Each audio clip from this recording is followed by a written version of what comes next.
Where's Mr. Weiss? He's in Plum. He's in another committee right now. Committee, same time? Can you believe that? I do. I guess Plum had a irregularly scheduled meeting. So it's myself and Mr. Zine. We have a quorum present, and we have one item before us, so we can take that. Item number 1 is a city clerk report relative to options for conducting Los Angeles municipal elections. All right. I'm sure we're going to have a ton of speaker cards, or we might already have some right now. Would folks like to hear the report from the clerk first, and then, okay. So why don't we start with our one and only Frank Martinez. Soon to be retired, Frank Martinez. Soon to be retired. Frank Martinez, Los Angeles City Clerk. Also with me is Karen Kalfayan, our Executive Officer.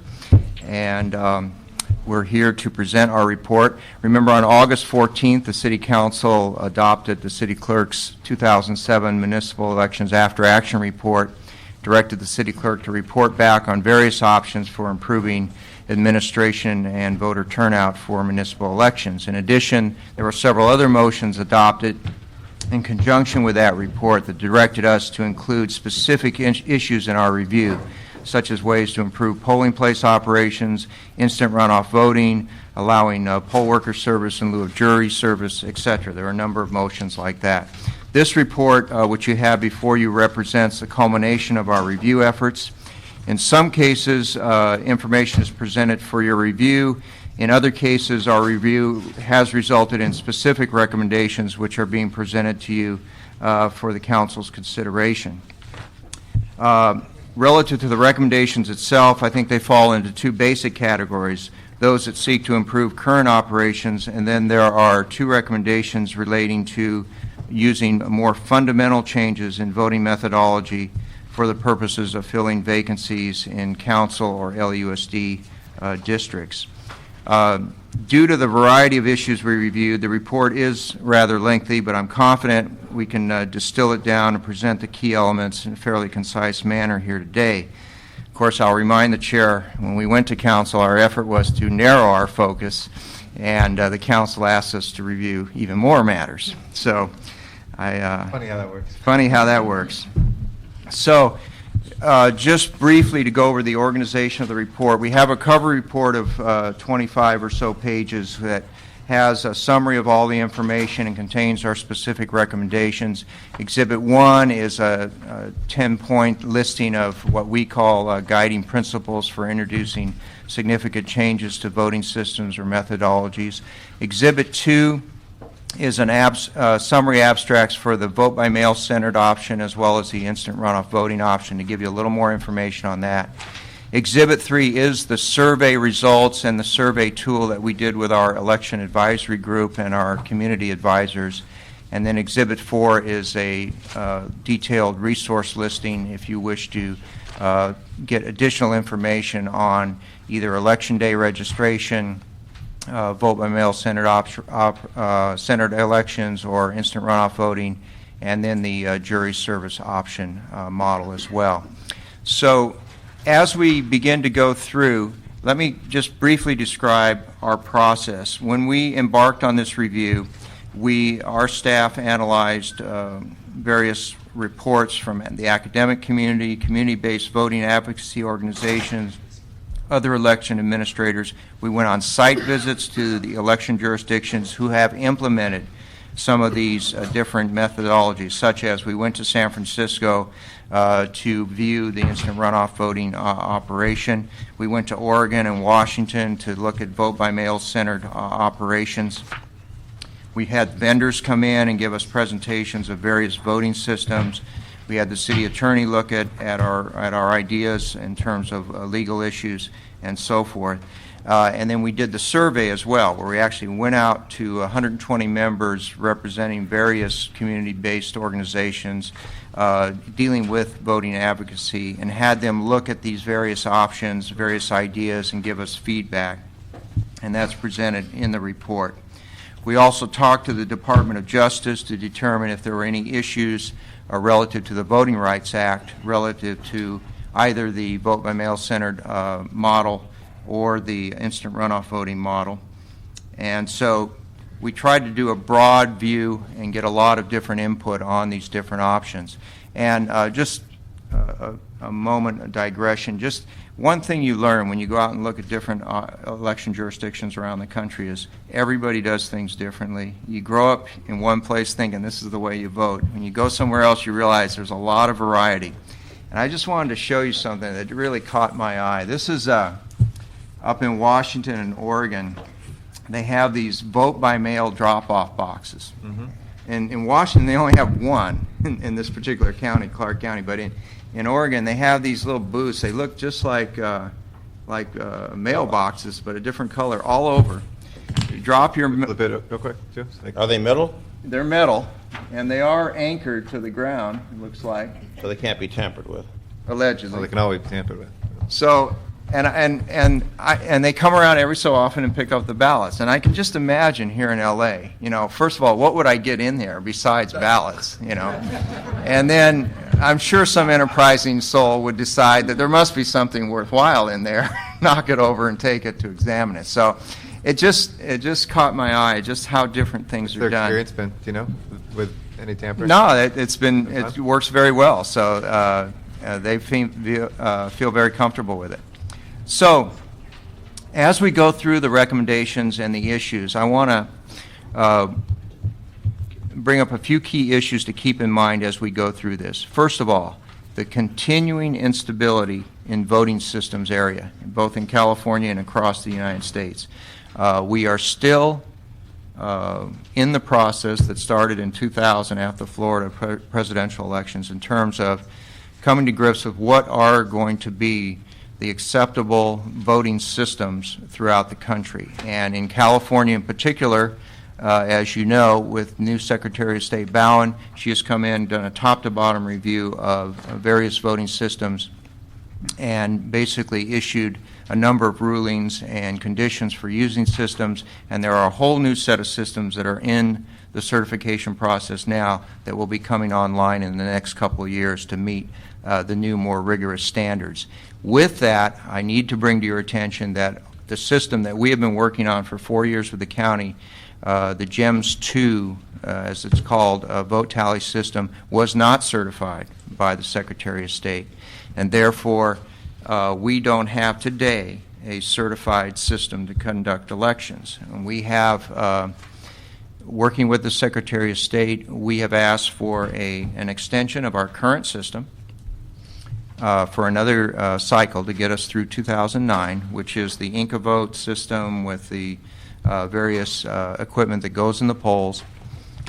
And at the same time, we will be going out with an RFP to select a new voting system. Now, this gives us both a great challenge and a great opportunity. The challenge is anytime you put in a new voting system, that's a significant endeavor in terms of both the logistics of doing it and the voter education, poll worker training, et cetera, that has to go on. The opportunity is that some of the new systems that we will be looking at have the capacity to do traditional voting and RARV in the same voting system. They have some very good features relative to HAVA compliance and so forth. So it represents both a challenge and an opportunity. The second thing to keep in mind is voter turnout. I know one of the motivating factors behind this whole effort was the very low voter turnout in the 2007 elections. But again and again, as we look at the data, election administration, the actual logistics of doing elections, has relatively little to do with turnout. Because, and the reason I can say that is, the county and the city run the elections virtually the same way as far as the voters concerned. Same equipment, mostly the same poll workers, same polls, etc. Wide disparity in turnout. Within our own elections, we've had hotly contested mayoral runoffs, 44% turnout.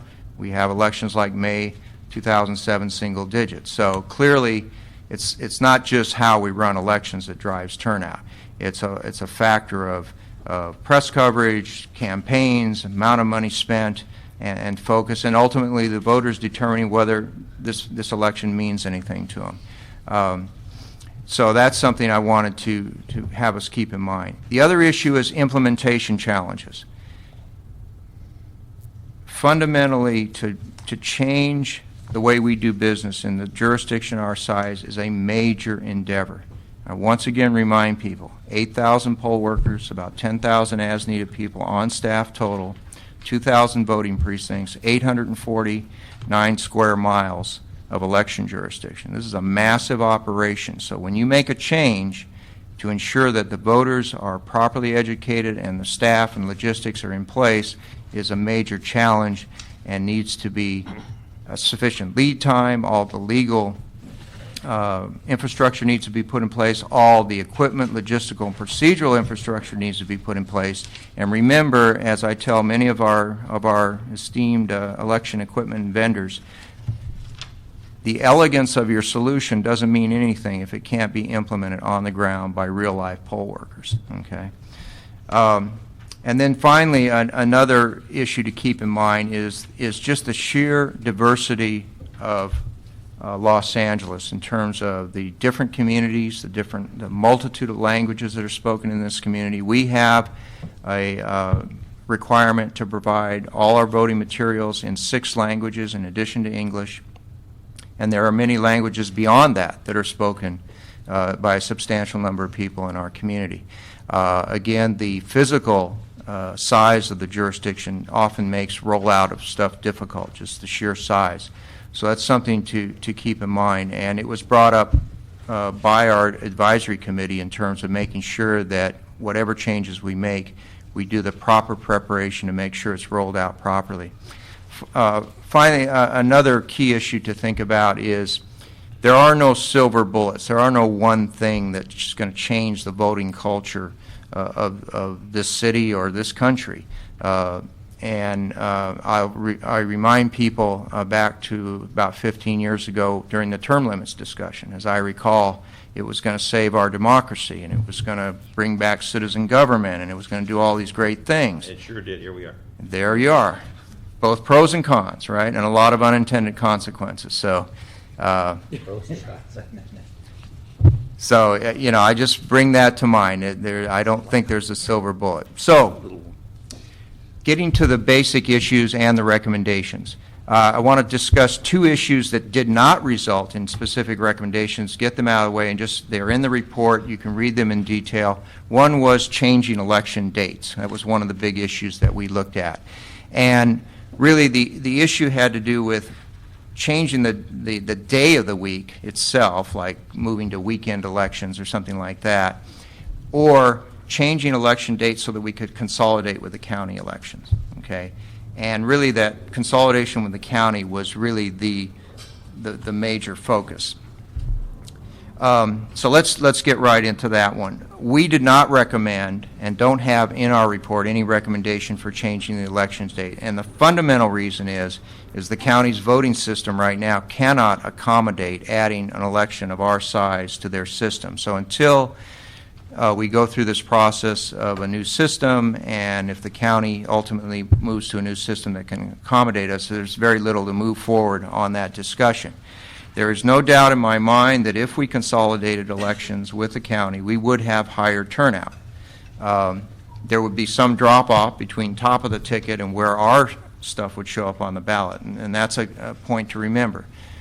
We would be in the middle to the end of the ballot for all the city offices. We would come after state, federal, state, county, then the city elections would show up. That's the way the code works. But even with that, we would still have higher turnout. There's no question. But some of the issues that you need to think about, number one, they have to have a system that can accommodate us. They don't have that today. In the future, they may, and if they do, this should be looked at and should be considered. Number two, if we change dates, number one, it takes a charter amendment, and number two, then we have to line up everything to be in sync with that, including when you start terms, the whole campaign fundraising rules and regulations and timeframes have to be looked at. All of that has to be gone through and synced up properly. The other issue is there are things that they do slightly different than we do, and so we would be basically running under their election system.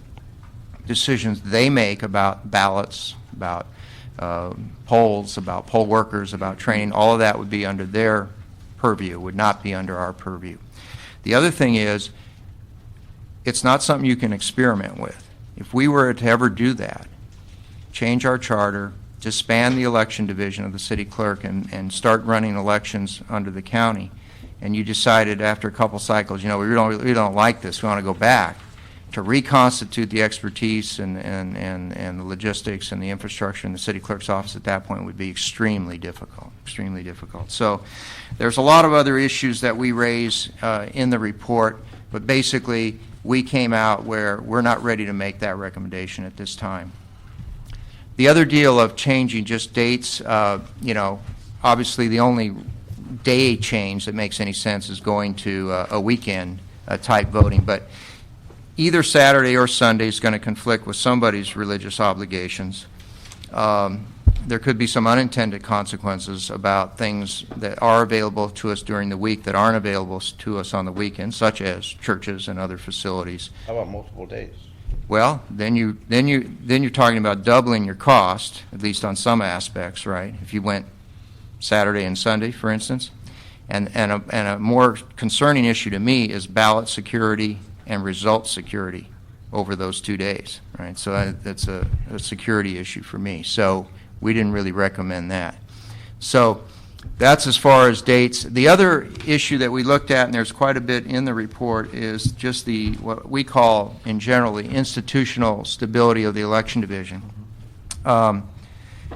We believe that ultimately, if we're going to run elections for an election jurisdiction this size with the complications that we have now, we need more permanent staff to give us institutional stability. Just to give you a comparison, right now today we have 30 permanent staff running our election.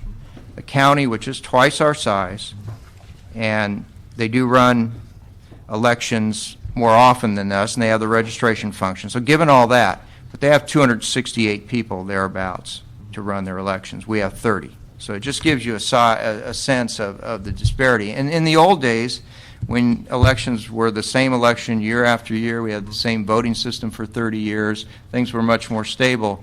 We had a very stable poll worker workforce. All of that made doing that a little more reasonable. I think in today's environment, we need to think about strengthening the division. Now, the reason you don't see any recommendation in here to give me 100 people, because number one, we wouldn't get it, but number two, we got 5 additional staff people as a result of taking on the neighborhood council elections. So that's going to help us a great deal when it comes time to do our regular elections as well. So we're going to monitor that.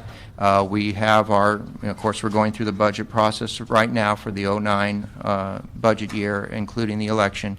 And so that is where we will work out those issues. Frank, how come they keep changing the systems we're using? When you go vote, every time it's a different system?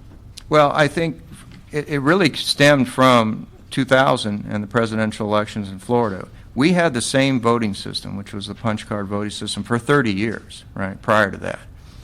And then with the problems that surfaced relative to the punch card voting system, there was a rush, in my view, an imprudent rush to replace those systems. And because our society has moved towards computers, the thought was, well, let's just put computers in there. I mean, they seem to do everything else for us. Why not use them for voting?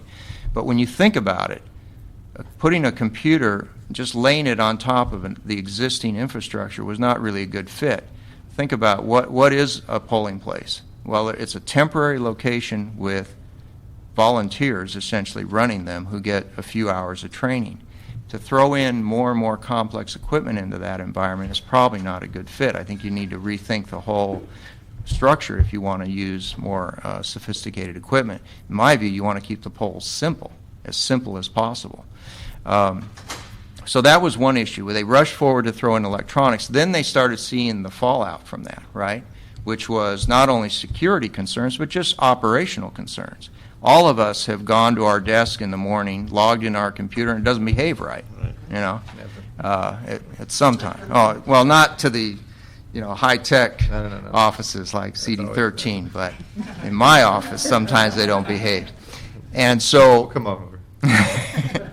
so some of the issues were just that, operational issues. And then the long-term costs, right? if you notice the computer business, they want to give you new software every year. They want to upgrade your stuff every year. That's how they make money, right?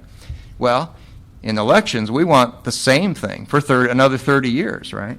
And so I just don't think it was a good fit. So now we're going back to paper, and now there's new standards, new requirements have been put in place, and the vendors are scrambling to put all that together and come forward with reasonable systems that can meet the new standards and be used in a real polling place environment. On a continuing basis. On a continuing basis, so that you're not in the process of redoing your system every few years, which is tough on the voters for sure. So, in terms of the actual then recommendations. What page is that on, Frank? Page 3. And yeah, you don't need to read the whole thing. All you need to know is in the first 4 or 5 pages. There's a lot of reading. No, there isn't material.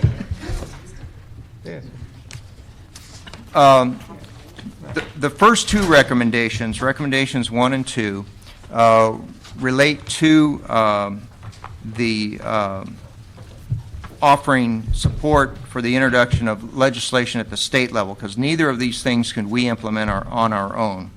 The first is this issue of Election Day registration.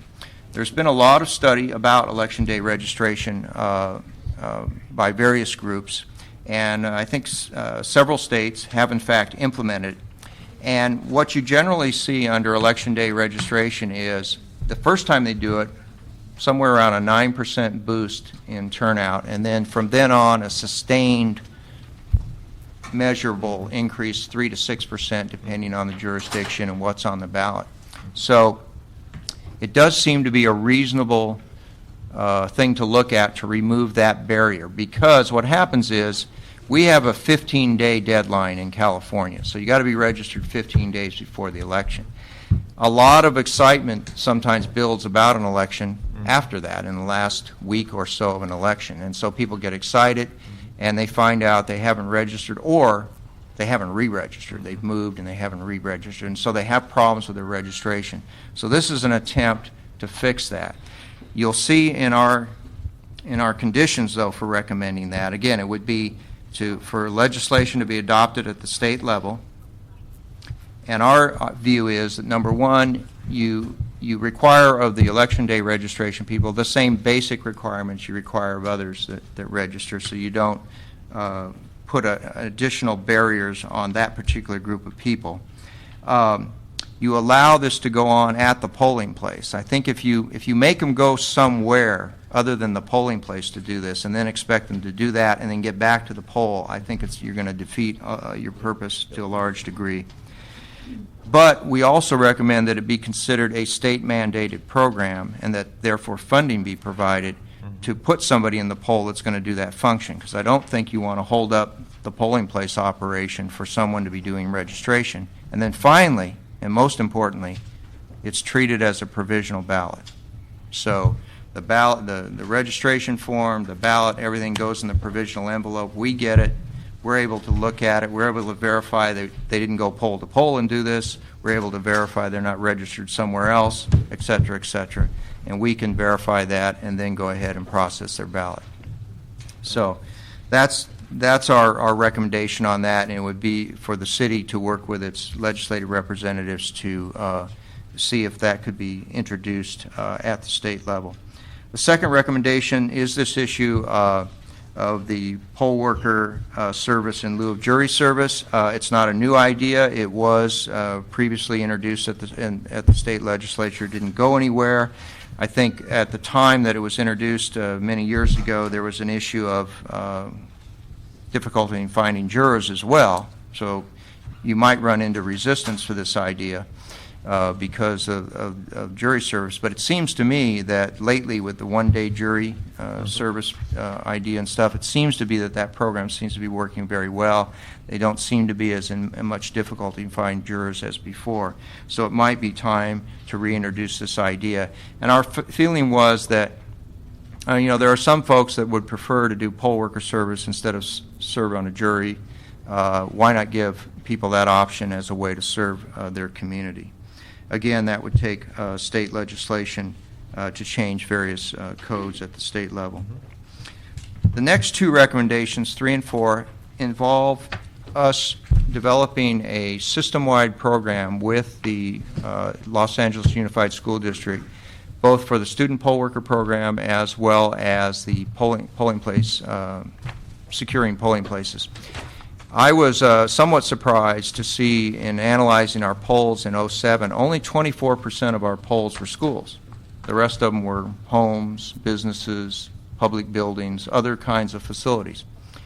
And we only used about 34% or so of the available schools in LAUSD, not even counting parochial schools and other private schools.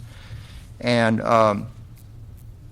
part of the issue is we negotiate, we go to each principal, we go to each school and so forth. And what we tend to do is create voting precincts, and then we find out there's a school in it, and we go and we work with that school. What we have in mind here is building on the partnership the Mayor's Office of Education has with the school district, and what this council has done with the school district is to have a system-wide program with some ownership in the superintendent's office, where we go to the school district as a whole and say, look, we want to rent 800 schools for this election, and we want to get a contract in place, and we want them all, basically. It's your election as well as ours. I mean, that's an important point to remember. They're being elected as well as we are, the school district members. So we thought that this would be a way to establish more permanent polling places, ADA compliant, better facilities, and be able to use this on a regular, consistent basis, and then build our voting precincts around the schools that we know exist. The other companion piece, number 4, was to do the same thing with the student poll worker program. Right now, we have a pretty good student poll worker program. We recruit about 2,400 of them and place these high school students in various polls throughout the city. Again, trying to elevate that to be a system-wide, LAUSD-wide sponsored program. It's great learning opportunity and educational opportunity. The students get the poll worker stipend. They get a certificate from us for their college applications and so forth. So we think it's a real good partnership opportunity, and is something that would benefit both the students and the school district as well as us. You may ask, well, why do we need a council action to do that? Of course, we could do it on our own. This is an effort to elevate this and to get the mayor's office involved and really elevate this to a district-city partnership and to expand that program. Number 5 is just a direction to us to keep you updated on the voting system selection process, which we will do. Number 6 has to do with something that I think requires a little bit more discussion, and that is the issue of directly funding Get Out the Vote programs. Now, it's been the city clerk's posture as well as the city's position. We run the election, and we leave it up to the campaigns and voter mobilization organizations, et cetera, to get voters to come out to vote. We do the basic stuff. We send a sample ballot to every registered voter. We do press releases. We put stuff up on the web. We actually buy some advertising in local newspapers, especially alternative language newspapers. We have bought cable packages, some limited cable packages. So we've done some things on that level. But we have not, for instance, funded organizations that do Get Out the Vote activities. We haven't done that. Nor have we embarked on a massive educational or advertising campaign that you would have to run in the size of the city to make an impact and make a dent in the consciousness of the people. You guys all run campaigns. You know how much it takes in the media market of Los Angeles to try to actually get some notice. So we have not done those. So we looked at some studies and some activities that have been going on by the Irvine Foundation and others that have been working to take non-frequent voters or non-voters and get them to start voting. And it's an intensive effort, door-to-door work, follow-up phone calls, using neighborhood volunteers, and they've seen some best practices, but it's very intensive and it involves neighborhood-based organization. the key here, and really the policy discussion point you have to have is, number one, should the city be engaged in this? Or in other words, should we limit ourselves to running the election and doing the basic advertising, or should we get involved in actual get-out-the-vote programs? And if we do, how do we ensure that they're impartial? How do we ensure that one candidate or another isn't benefiting from that government activity? How do we ensure that there's no charge of bias that can be leveled against the city for having done that? And I'll give you an example. Let's say you fund an organization that just happens to be based in a particular ethnic community, and that's where they do their work, and that's, of course, who they're going to help get out to vote. And then you have two candidates, one of that ethnic group and one of another group, and the other one might feel, well, that's not really impartial. Even though they're not saying vote for a particular candidate, they may just level the charge. So my point is, it's a very serious policy consideration to consider whether, in fact, the city should be engaged in that kind of direct get-out-the-vote activity. If you do think the city should be involved in that, then the question becomes, who should do it in the city? Mm-hmm. Maybe it shouldn't be in the city clerk's office. You know, it shouldn't be in the place of the people counting the votes and running the election. It should be in community development or, you know, some other organization that interacts with the community. And then finally, an alternative would be just to fund a more aggressive public information campaign on our part so that we could buy more advertising, so that we could do more of that type of activity, buy more press announcements and so forth in the papers and so forth. So number 6 is to me a policy consideration, and then if you decide to go in that direction, what are the safeguards we put in place and where should it be housed if we do it? And that then leads us to the final two areas, which are The least controversial. the least controversial, which nobody came here to talk about, I don't think. And that's the vote-by-mail centered approach to elections, as well as the instant runoff voting.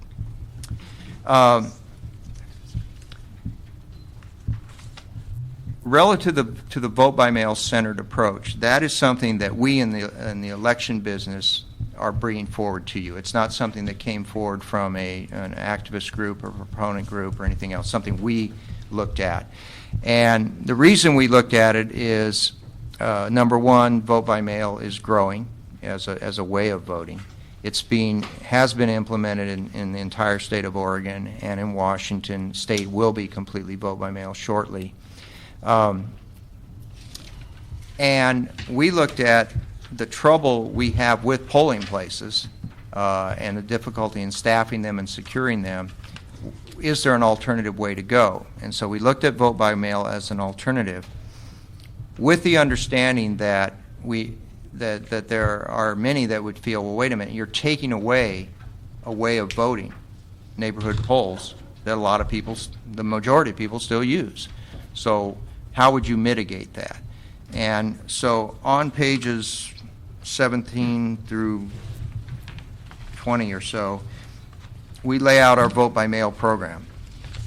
And central to the program is everybody, every registered voter, regardless of status, would get a complete package that enables them to vote.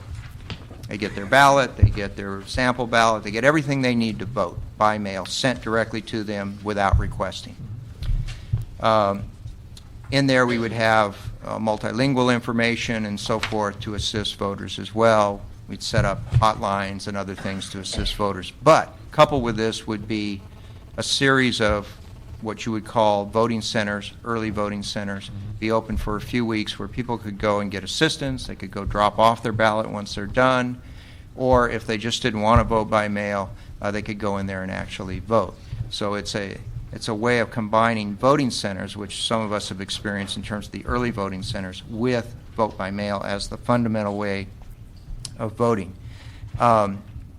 We looked at that. We think it's something that we could administer well. We think it's something that would improve turnout to some degree, although, again, I think the main thing would be what's on the ballot. But just to give you an idea, in the 2007 election, where the overall turnout was in single digits in the runoff, the return rate of the vote-by-mail population was 34%. So of the vote-by-mail ballots we sent out, 34% came back.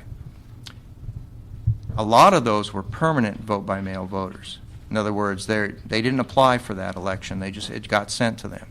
So that indicates to me that even those voters who didn't apply for that election, so didn't take an affirmative step, they just got the package sent to them, were more inclined to participate because it's so easy to participate at home. If you disaggregated those folks out, what was the turnout of the non? I can't do that so far in the system, but we sent out 228,000 ballots, and we have about close to 200,000 permanent vote-by-mail ballots in the system. So the vast majority of those of the vote-by-mail ballots in the 07 election were permanent vote-by-mail voters. And how many total voters, though, were there? That's 68,000 of how many, roughly?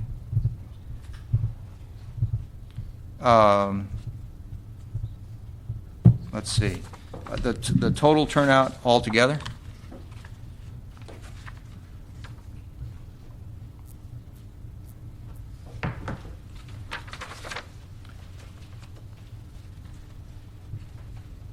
You know, I don't have that figure right with me, but I know we were at single digits overall. And is it 9% overall, right? Or something? Somewhere in, yeah. 9%. Yeah. And then, I mean, I imagine if you take that out, you're down to something like 5% of the existing voters, because VBMs were almost half, is that correct? They were over half. They're over half, Yeah. so it's even less than that. So Yeah. it's about Yeah, we had polls where nobody came. Mm-hmm. Yep. First time I've ever experienced that, where the head poll worker turned in all these stuff, and there were no ballots. So we assumed there was a mistake, right? And we went to them, we analyzed everything, talked to them, and no, they sat there all day, did everything right, and nobody showed up. So anyway, so we offered this as an alternative, but in listening to our community advisors primarily, they raised some serious concerns about moving to a system that eliminates neighborhood polls. They were concerned about that because vote by mail is used differentially by different voting communities, and therefore we came with a smaller version, which is let's put it before the voters to use this as a way to conduct elections when we're filling vacancies in a single district or a single LUSD district. And the idea is we could then test this process because of the smaller, more manageable size. We could really target our outreach and education. We could set up a good number of voting centers in a single council district to handle the voters in terms of if anybody wanted to go to a center. So we thought it was a manageable approach. Would require a charter amendment and would require significant voter education at the time we were to undertake it. So that was one proposal that we put forward to you to consider if you want to go in a direction of looking at a totally different type of methodology as opposed to our traditional voting method. The last item, which is recommendations 8 and 9 are really together, and that is this idea of instant runoff voting. And as you are well aware, instant runoff voting is a method that produces a winner in a single election and allows the voters to rank their candidates in order of preference in a single election. And then if a candidate wins a majority of the first place rankings, they're elected just like a regular election. If no single candidate gets a majority of the first place rankings, then you go into the instant runoff process. And this occurs within the tally system. And the candidate with the fewest first choice rankings is eliminated, and the votes the voters for the eliminated candidate have their ballots counted immediately for their second ranked candidate. In other words, the candidate they would have voted for had they come back for a runoff and that candidate was still in the race. And this happens in an automated fashion within the tally system. And so then the votes are recalculated again to determine if somebody has majority support. If not, it's done again and again until you have a winner in a single election. This has been used for decades around the world, and more recently, of course, has been implemented in the city of San Francisco. We have had a standing instruction from the council to analyze and review the San Francisco model for some years now, and we've been looking at it for several years and have witnessed their elections, have been there and participated on election day and so forth. And it seems to be working quite well in San Francisco. Some of the benefits cited by the proponents are, of course, you save the cost of the runoff election. In the case of vacancies, you can fill the office much quicker rather than having the potential for 2 rounds. They talk about a reduction in negative campaigning because the candidates have to consider the other rankings that other voters may rank them when they're talking about other candidates. They talk about the potential for greater turnout because both voter mobilization organizations, the candidates, and the voters can all concentrate on one election instead of having to think about a subsequent election. They talk about the reduction in things like vote splitting among similar candidates or the spoiler candidate effect. So they have a lot of ideas a lot of advantages that they cite. Fundamentally, also, they basically say that they believe it's a fairer way to do elections because you have to have enough core support to have enough first-place rankings to not get eliminated. Mm-hmm. And then you have to have enough broad support because if the instant runoff starts, you want those second and third place and so forth votes of other folks. I'm not sure that I've been moved to believe it's fundamentally a fairer way, but it's clearly a different way. It clearly has some advantages that we cite in our report. Number one, once you recoup the cost of any equipment and so forth investment, you're going to start saving the second round of elections. That's for sure. And at some point, when you talk about citywide basis, that's a lot of money. You're talking about $8-9 million every election cycle that wouldn't be spent. In terms of vacancies, clearly it would give us a lot more flexibility in filling vacancies and setting reasonable election dates for vacancies. Under our current system, when we have a vacancy, and we've had quite a few in the council over the last 8-10 years. People go off to become assembly members and things like that. Things like that. Senators. Back and forth. Okay, come have a seat while we're listening to the good. And so what we often do is we try to schedule that special election to coincide with an existing election. So we will rush to get it onto an election, or we will sometimes delay it to line up with another election. So in some cases, we're actually delaying the non-representation of folks. So this gives an opportunity to set a reasonable election date that gives candidates time to organize and raise funds and do what they need to do and still get representation in place in a reasonable period of time. So we clearly see the advantage of that. The other thing is, in some of our districts, people have been going to elections virtually nonstop because they've had special election vacancies in their district, then we had the regular mayoral elections, and we swing right around into the presidential elections and so forth. So the idea of just reducing the number of elections that people have to go to, we saw as an advantage. So without really getting into all the issues of is it essentially fairer and how will the ultimate campaigning evolve under that system, we thought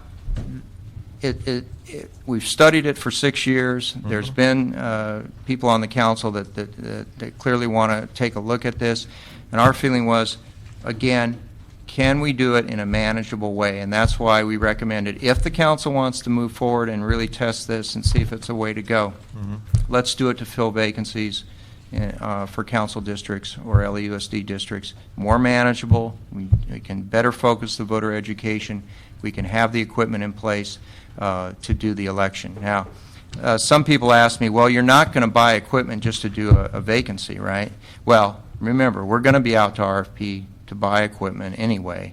we're going to put in the RFP, we'd like to have the capability in the system to do both traditional and IRV elections.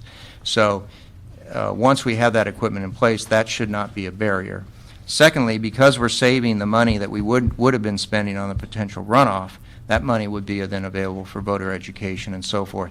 If we don't have a system in place ourselves, certainly through a pre-qualification process, we could have vendors in place to lease the equipment and bring it in under our supervision to run the election. So that was our recommendation on instant runoff voting, like the vote by mail option, was to bring it to the voters for the specific purpose of filling vacancies.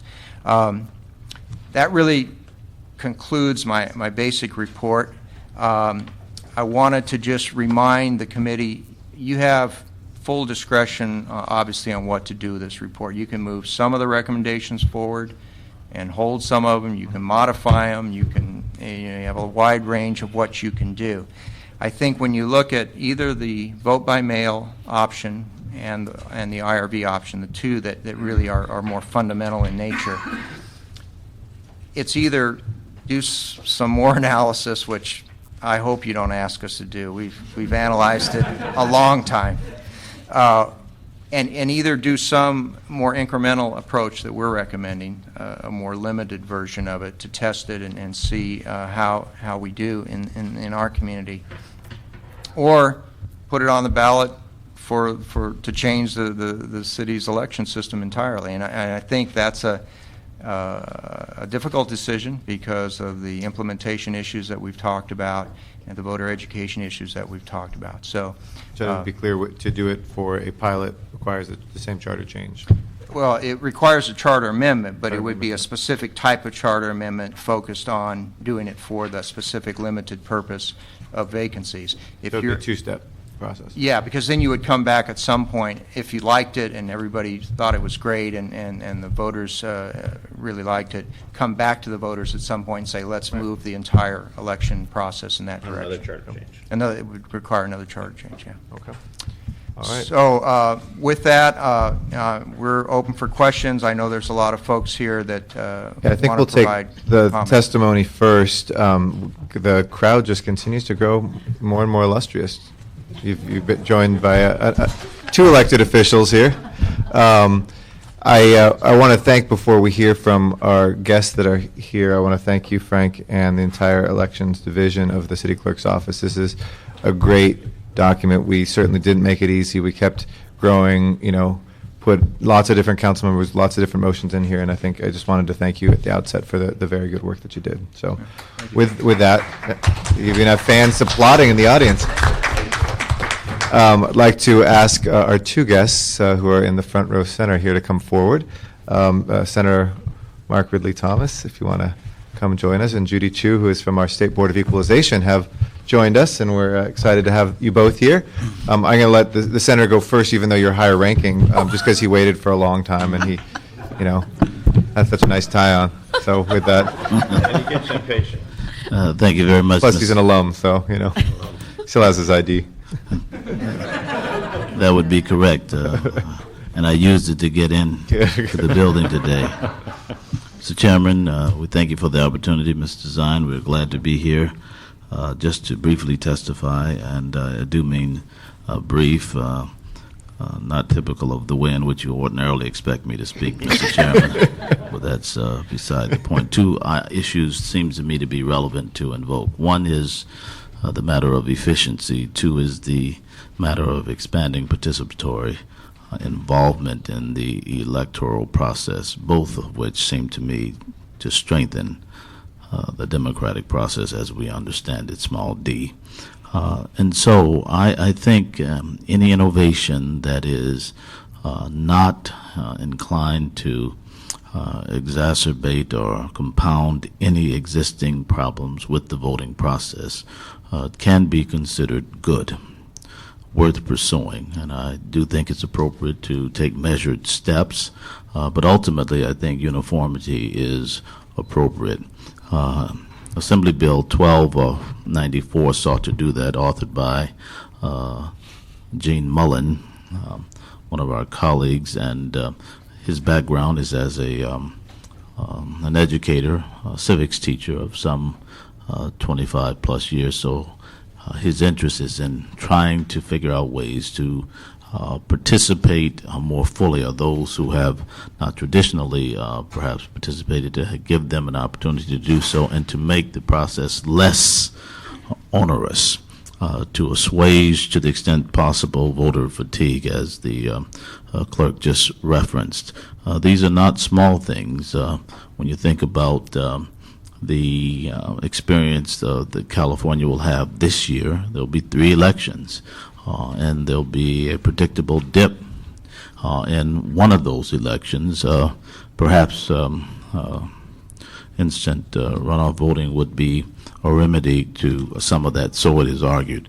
And so my point is, in light of all of the activity, call it drama, that we've experienced recently with decline to state voters, that matter being taken up today at the County Board of Supervisors, the hearing on the matter held by the special and select committees of the Assembly and the Senate on Friday at the Reagan Building. This is a time to look deeply at how democracy works with respect to the franchise. And I encourage prudence, I encourage, coupled with that, creativity and imagination, because it seems to me to capture more efficiencies in an age where things are more costly, and as a result making tougher choices as to who gets what. It seems to me those things that we can do to reduce the cost of elections would be a good thing, particularly while it increases the number of those who may be inclined to participate in the political process. And so, Mr. Chairman, members of the committee, thank you for the opportunity to testify, and I'm sure that you'll be much more interested in what my colleague, Ms. Chu, has to say. Thank you very much, Mr. Senator. Always a pleasure to have you here. Thank you. In the building again. With that, Chu.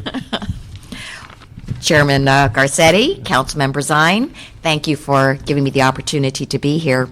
As you know, I'm Judy Chu, Chairman of the, or Chair, I should say, of the California State Board of Equalization, representing the 4th District of LA County. And I'm here to show my strong support for instant runoff voting, and I urge you to have instant runoff voting for all LA City, LAUSD, and LA Community College District elections. In my 20 years of being in politics, I've been a school board member, a city council member and mayor, assembly member, and now a state constitutional officer. I've gone through 5 local elections and 6 elections on the state level. And there is one thing that I've concluded: our election system is in bad need of repair. Turnout in many elections is abysmally low. Californians are experiencing voter fatigue with the large number of elections we have. The expenses for these elections are getting higher, which is something we can scarcely afford in this time of recession. And there is no better example of this problem than the runoff election for the LA Community College District last May. Now, I was keenly aware, as somebody who taught in the LA Community College District for 20 years, I was keenly aware that this election was very important. It was an election between 2 people with very, very different visions for the community colleges. But for the vast majority of people out there, to have an election with only 1 office on it, with only 2 names on it, the result, a shameful 6% turnout and a waste of $5 million. Just think how different things could be with instant runoff voting. You could boost the voter turnout to a great degree. Voters would know that they would only have to focus on one election without having to return to the polls a second time for a separate runoff. Voters could get the candidates that they want. If your first choice candidate can't win, your vote goes to your second choice, and the second most worthy candidate in your mind has a great chance of winning. You could increase the diversity of elected officials. Oftentimes when 2 candidates of a particular community or 2 women run in the same election, they split the vote and none of them win. With instant runoff, The communities can vote for their first and second choices, and candidates of color and women can have a better chance of winning. Finally, let me urge you to not just confine instant runoff voting to special elections. Special elections are notorious for having very low turnout. There would not be enough time to ensure the kind of election equipment that can handle instant runoff. It would be difficult to train personnel in that short a period of time, and it would be difficult to educate voters in a confined time like that. So I, again, would urge you to have instant runoff for every LA City, LAUSD, and LA Community College district election. By doing that, we can make sure that instant runoff has a great chance of succeeding in our election system. Thank you very much, Chair True. Thank you for being here. I appreciate it. We will go to the public speaker cards that we have. We're going to set the clock. We have very many of them, and I know people are anxious for us maybe to move at least some of this stuff forward. So I'm going to ask folks, I'm going to set the clock at 2 minutes per speaker, but feel free to take just a minute if you are so inclined. But we will leave that to your judgment. Those who speak early probably get a lot of the good arguments in that others later on can ditto.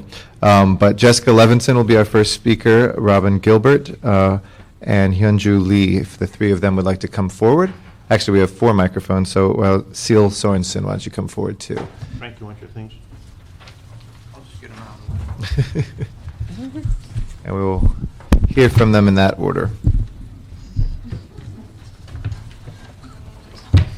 So, starting with Jessica. I'm Jessica Levinson. I'm the Director of Political Reform for the You Center. get a little closer to the mic Oh. just so folks can hear you in the back. Sorry, I'm Jessica Levinson. I'm the Director of Political Reform for the Center for Governmental Studies. Just very briefly, the Center for Governmental Studies supports IRV for 3 primary reasons. First, it reduces the cost of runoff elections. Second, it reduces voter fatigue by holding only one election and therefore hopefully increases voter turnout.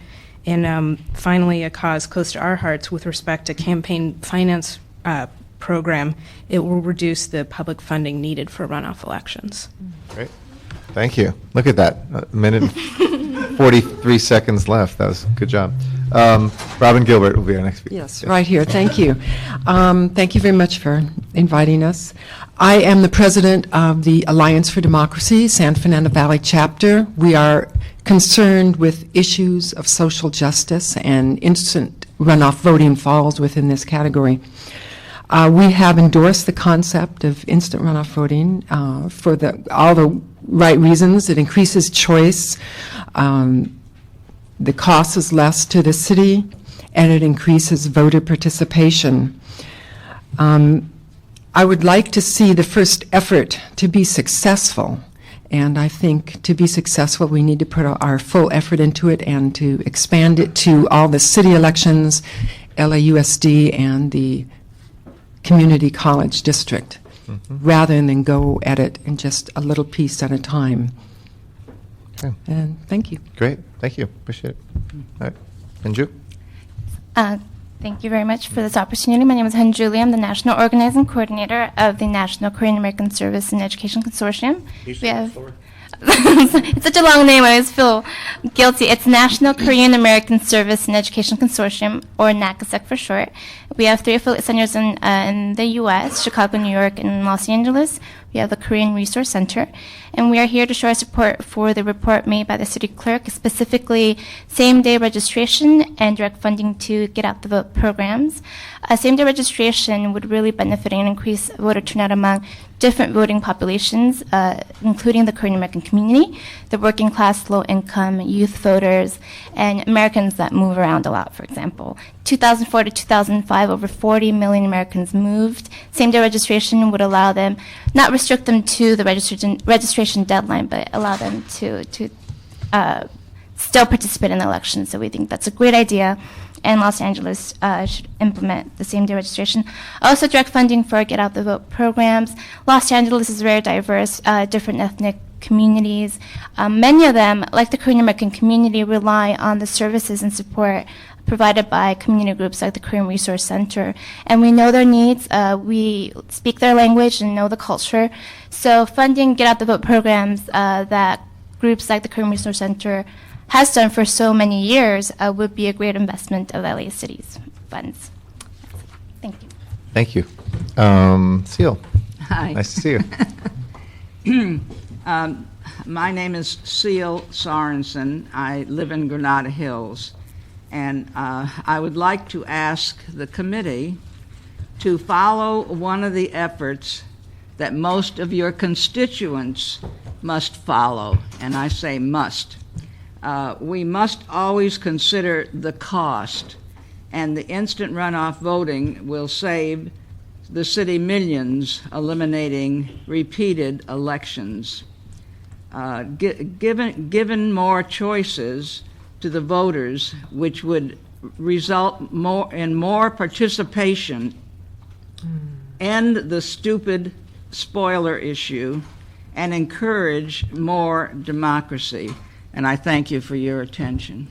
Thank you very much, Seal. Appreciate that. Our next round of 4 is Roy Ulrich, David Holtzman, Francis Talbot White, and Lillian Laskin.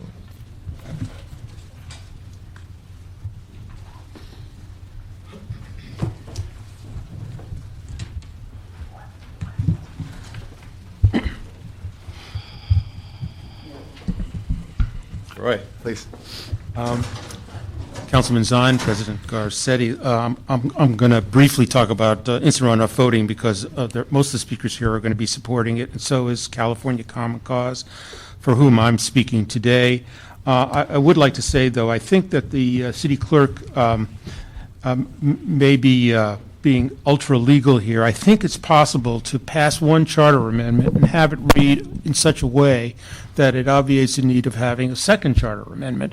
That is, when the city clerk and the council agree that both in the case of the voting centers and the vote-by-mail system and in the case of IRV that it seems to be working, the charter amendment could say, put in place a methodology for having it to go into effect without the need of a second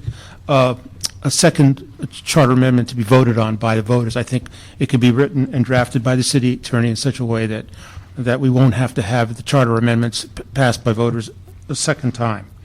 Also, with regard to IRV, I think it's very important that the $8 million savings that Mr. Martinez talked about, it should be used for equipment and training to be sure, but it should also be made available for increasing the amount in the pot for the city's matching fund. I think that's really important. More would be available for public financing.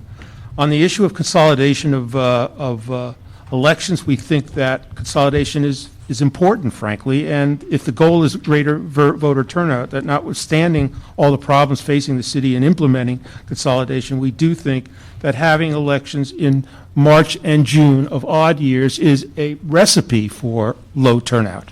I mean, that's the facts. We support the use of vote by mail with voting centers. We think it's a good way, so long as LAUSD schools serve as these voting centers. They are ADA compliant. There'll be more in place. I'm about to go over it. Can I get additional 15 seconds? 15 seconds, okay. Okay. But only because I'm asking you a question that you can fold into it, which is the very long ballot argument. Do you have any issue about that with consolidated? Well, I think in the case of ballot initiatives, there is voter fatigue at the bottom. However, I think that it's the job of the city in getting out and the Get Out the Vote drive. I think it's important that the city, people running for city offices make their case in the media and through paid advertising and the like. And I really don't think that you'll see burnout at the bottom of the ballot. I think, yes, there's going to be federal and state offices on the ballot, but I think the city needs to make its case as well.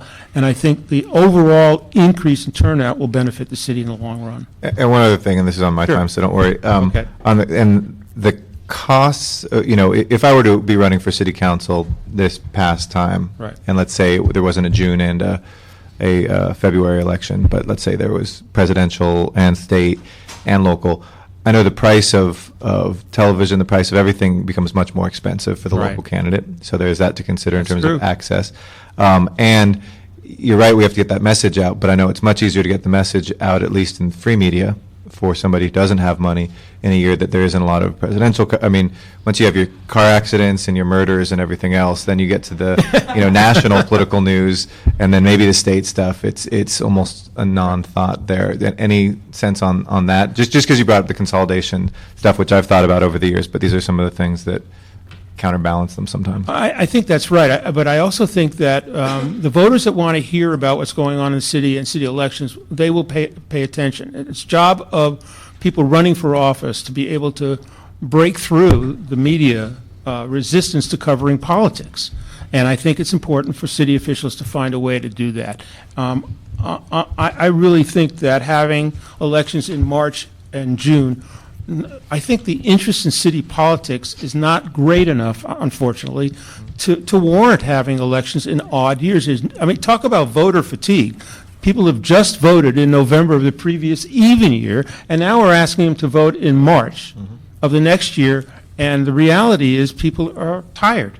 And I think that counterweighs any argument for separating it out. Let me just briefly talk about voting centers. I think they're a great idea. 10 seconds. We need to promote them, the vote-by-mail program. We have studied Denver. We think we think there's actually going to be an increase in the participation of non-English speaking voters in a vote-by-mail system because there will be multilingual ballots available for all. Okay. Leave it Great. there. Thank you. Appreciate it. David Holtzman. Good afternoon, council members and committee members. David Holtzman, and first of all, I want to thank Frank Martinez for his excellent service as city clerk. He's done a great job in running our elections, and I want to thank him in particular for reaching out to the community for input on this report. Now, I must say that the report's proposal to use IRV instant runoff voting is too narrow. The city should use IRV for all of its single winner elections. Certainly, the League of Women Voters of California does not approve of the two-round system we have now for mayor. The startup costs in the report may be overestimates. Surely there are economies of scale not considered for implementation of IRV in LA versus smaller jurisdictions. And the chances that Los Angeles County will be interested in IRV may be greater than the report suggests or you may think. Given its charter, the county really doesn't have legal authority to terminate its elections this year prior to the general election for president. An old court case that the county relied upon is based on some words in the Constitution, the state Constitution, that are no longer there. I'm also not sure that given its charter, the county has the legal authority to hold a primary on June 5th. So the county, to fend off future legal challenges, should consider a charter amendment requiring instant runoff voting for all of its elections, too. The point here is, of course, that the county's acquisition of IRV-compatible voting machines could help reduce costs for the city, and IRV could, I might add, help us choose our elected officials closer to when new terms are set to start, instead of 6 months beforehand, as is now the case often with county elections, and even 4 months beforehand in city elections. So thank you. Great. Thank you, David. Francis?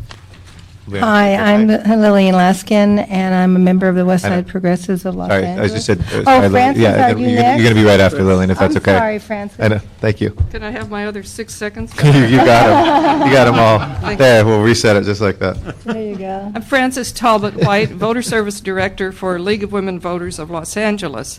I'm here to tell you that we especially support the guiding principles outlined in the cover report, and we have very much appreciated the opportunity to give input through the LA Votes Committee. However, since giving that input, we have submitted the concept of IRV to our grassroots members, and they have overwhelmingly approved IRV for single-seat elections. So that extends the California League of Women Voters position, which David mentions. So that would actually apply to all LA city elections. We can see that whatever the outcome is of this report, there will be a massive voter education effort required. And we stand ready to help with this. But we do request, if there are any ballot measures emerging from this, that we get the earliest possible information on them.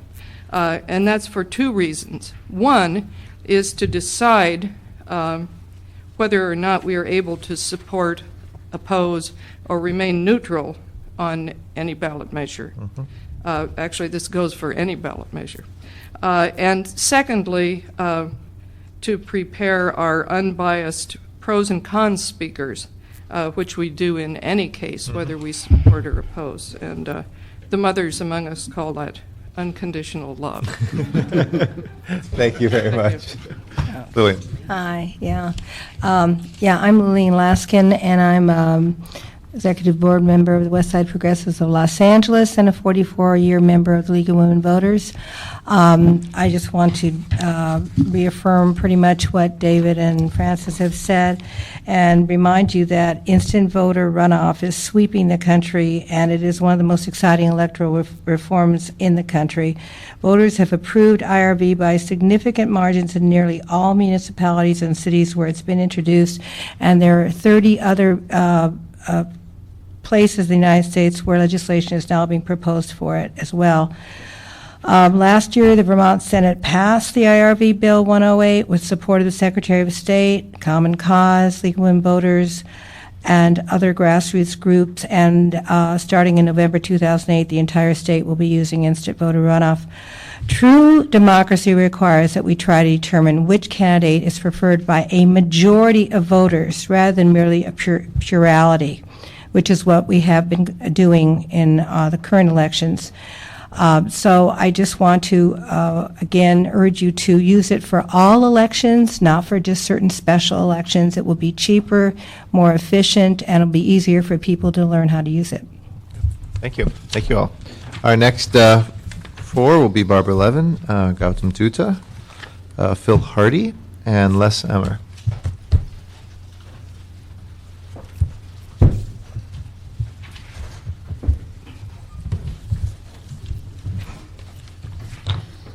Hi. Hi, I'm Barbara Levin, Progressive Democrats of America, Progressive Democrats of Los Angeles. You're going to be hearing probably the same things over and over again, so I just wanted to emphasize and expand upon a couple of the things that may have already been said. One is something I've noticed that, at least in presidential politics, and I think it works all the way down, is that if you start out with the money and the machines and stuff behind you, you're ready ahead of the game because you have all of this influence behind you. And the people who actually want to vote for other people might wind up saying, well, my guy can't win, so I'm going to vote for, this other choice, which maybe I don't like as much because it's that or the machine guy. This allows people to actually vote their hearts, and I think that's very important and will, in and of itself, increase voter turnout. The second thing it does, by requiring a breadth of support, as Mr. Martinez referred to it, is that it cuts down extremism, and that's been a very, very big problem in politics today, where you have people, again, with the machines behind them, and they have safe seats, and they can be as extreme as they want to be because they have safe seats.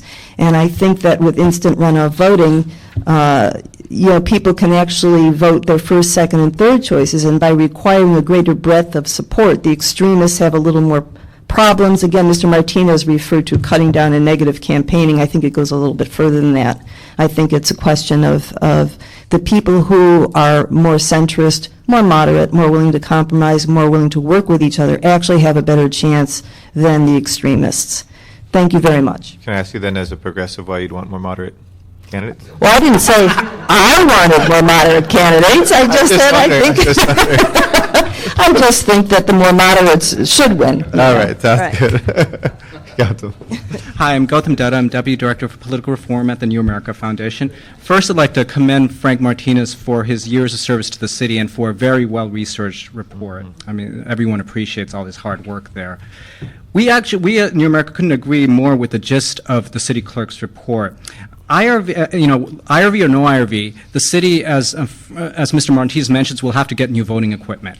And IRV is a perfect way to help pay for it, because as he mentioned, it would save about $8 or $9 million per election cycle, and that's a really easy way to pay down that, assuming that nothing works out with the county in terms of looking at their $50 million roughly in HAVA money.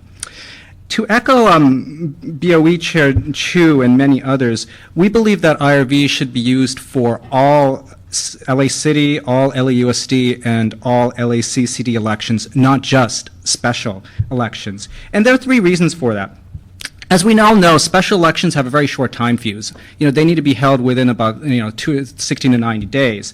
And we are very concerned that that would not be allow for enough time to set up the machinery, to get an RFP out for the vendor. We're very concerned that it wouldn't be enough time to train election personnel. As we heard, there are enough problems with the double bubble issue from our last primary, and we'd want to make sure there's enough time to get everything right. And finally, we want to make sure that there'd be enough time to educate voters. And it's been in San Francisco since 2004, and they did a really good job of educating folks there, but it applied for all elections there. And we've gotten a really good cross-section support, ranging from, you heard from the state senator and from Chair Chu. We also have, a wide range of members of the community like Unite HERE, Dolores Huerta, Warren Fuertani, Mona Field, Charlie Wu, who you'll hear from, National Latino Congreso, the Asian Pacific American Legal Center, the ACLU of Southern California. I feel like I'm filibustering. But it's not quite a phone call. Well, anyway, so that's pretty much all I have to say, so I thank you so much. Just one question for you, because I know you've done a lot of research up in San Francisco, and I have a friend who will remain nameless who's an elected and a progressive up there who was very much for it. She's not nearly against it now, but she's much less enthusiastic about it. Do you know what the error rate was in San Francisco in terms of people who didn't completely get the IRV system right? And there's a number of ways you can do that. Voting just for one person, didn't actually rank at least more than one, or didn't quite get that. The error rate in San Francisco is actually lower than the error rate that they had before under the previous system. That is the previous runoff system. And I believe that the error rate was 0. By that, what's sort of error rate on a regular runoff? Okay. Well, in the old runoff system in San Francisco, they had what we have now, and then they adopted IRV. And the current error rate for IRV is 0.4%. So it's very low. It's actually lower than what it used to be. So, and in fact, you've raised a good point. That is, voters across the board understand IRV. In fact, a study from San Francisco State University revealed that 87% of all voters understood IRV and were very comfortable with it. In fact, they preferred to the old system by margin of 3 to 1. Okay. I'm going to be asking Mr. Martinez to come back a little later, because I think I had some different data from him. But that was under the council's mandate of follow the elections closely. So we'll bring that back as a preview of coming attractions. Phil. Yeah, I'm Phil Hardy with the Californians for Electoral Reform. Everything I was going to say has been said better by others, so I'll be brief. But count me as a strong voice in favor of IRV for all single-seat elections. I just did want to say one thing. Our founding fathers looked around for the best possible state-of-the-art electoral systems that was available to them at the time, and we should do no less. All right. And Phil, well said, quickly, and Phil, you remind me of a Winston Churchill quote that everything that needs to be said has been said, but it hasn't been said by everybody. So, our next speaker is Les Amer. Thank you.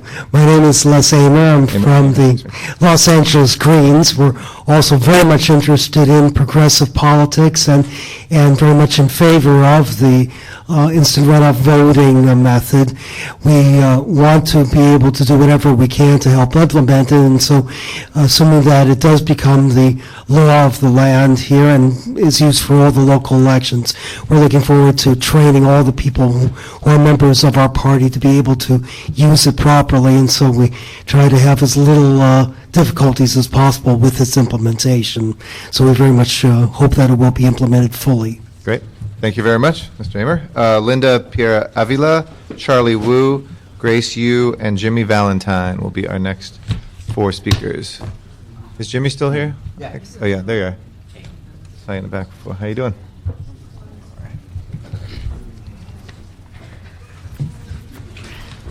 Linda, you want to start us out? Sure. Okay. Okay. Councilmember Garcetti and Councilmember Zine, thank you for this hearing this afternoon. Just to follow up on the thread started by Gautam a few minutes ago, in San Francisco, he said, so far in San Francisco, they've had 4 IRV elections, and 4 different exit poll studies have shown that 87% of voters said they understood IRV. And to add to that, 68% said they preferred IRV over separate runoff. Now, in addition to that, there was one study that showed that overall voter turnout increased citywide, but it increased the most in the 6 mostly minority neighborhoods. So I think this is important too, to show that it improved democracy by increasing minority participation. As all the other speakers have pointed out, the benefits of instant runoff voting, I would think, coming over here, I was listening to the news, and the economic report is not favorable. The economy is in a downturn. So I would think it would be prudent for, civic leaders to do whatever they could do to promote money-saving economic saving measures, and this would save a lot of money. So it just seems, the prudent thing to do. And then lastly, I also support the blanket implementation of IRV and not the piecemeal trial implementation, because I just feel like it would be a setup for failure for the reasons that other speakers have already enunciated. So with that, I'll wrap it up, and thank you very much for your time. Thank you. Appreciate it. Oh, and I'm also with Los Angeles Greens, like Les. Great. Thank you. Charlie. Good afternoon, Councilman. Good afternoon. Setti and Sign. What I wanted to say pretty much been touched on before, so I'd like to make it brief. As a business owner, I do like moderate elected officials. And of course, in elections, when you have a small turnout, a candidate can appeal to a very narrow voter base and create a polarized and extremism in government. And so if the candidates are required to, in order to win, to appeal to a broader base, appeal to other supporters of other candidates, I think they make them better candidates and better government officials. And I think the voter would be benefited because they can have more candidates to look at instead of the typical people taking a fixed position in some very narrow issues. And of course that would reduce, they would make better civilized campaigns, which I believe would increase voter interest. I also want to touch on a point that was mentioned earlier. Among the minority communities, when they're not well represented in elected offices, quite often because of the limited resources, in the Asian community, if we see 2 candidates running for the same office, we might actually discourage one of them from running to split the resources. Usually we would discourage the younger person to run for office, which to me is very difficult because you want to encourage people to run, I think, when people can vote for more than one candidate, and I think that would resolve the problem. That would increase the political participation, particularly among minority groups. Mm-hmm. Mm-hmm. Thank you, Charlie. Appreciate it. Grace. Chairman Garcetti, Councilman Zine, my name is Grace Yu. I'm the Executive Director of the Korean American Coalition, and I'm actually here to talk about the City Elections Code, Section 1008B, and I've spoken to your office, Councilman Garcetti, in regards to the City of Glendale using this section as a prohibitive clause prohibiting community-based organizations like mine from assisting senior citizens in filling out absentee ballot requests.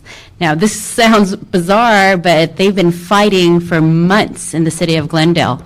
And I just wanted to make sure that we could get a clarification, an MOU. I've already spoken with Arlene Taylor out of the city clerk's office, and I know she's been speaking to the city attorney's office to see where we can move, because I'm sure this is not what our LA City Council wanted when they had this section implemented, saying that you could not assist in filling out vote by mail applications.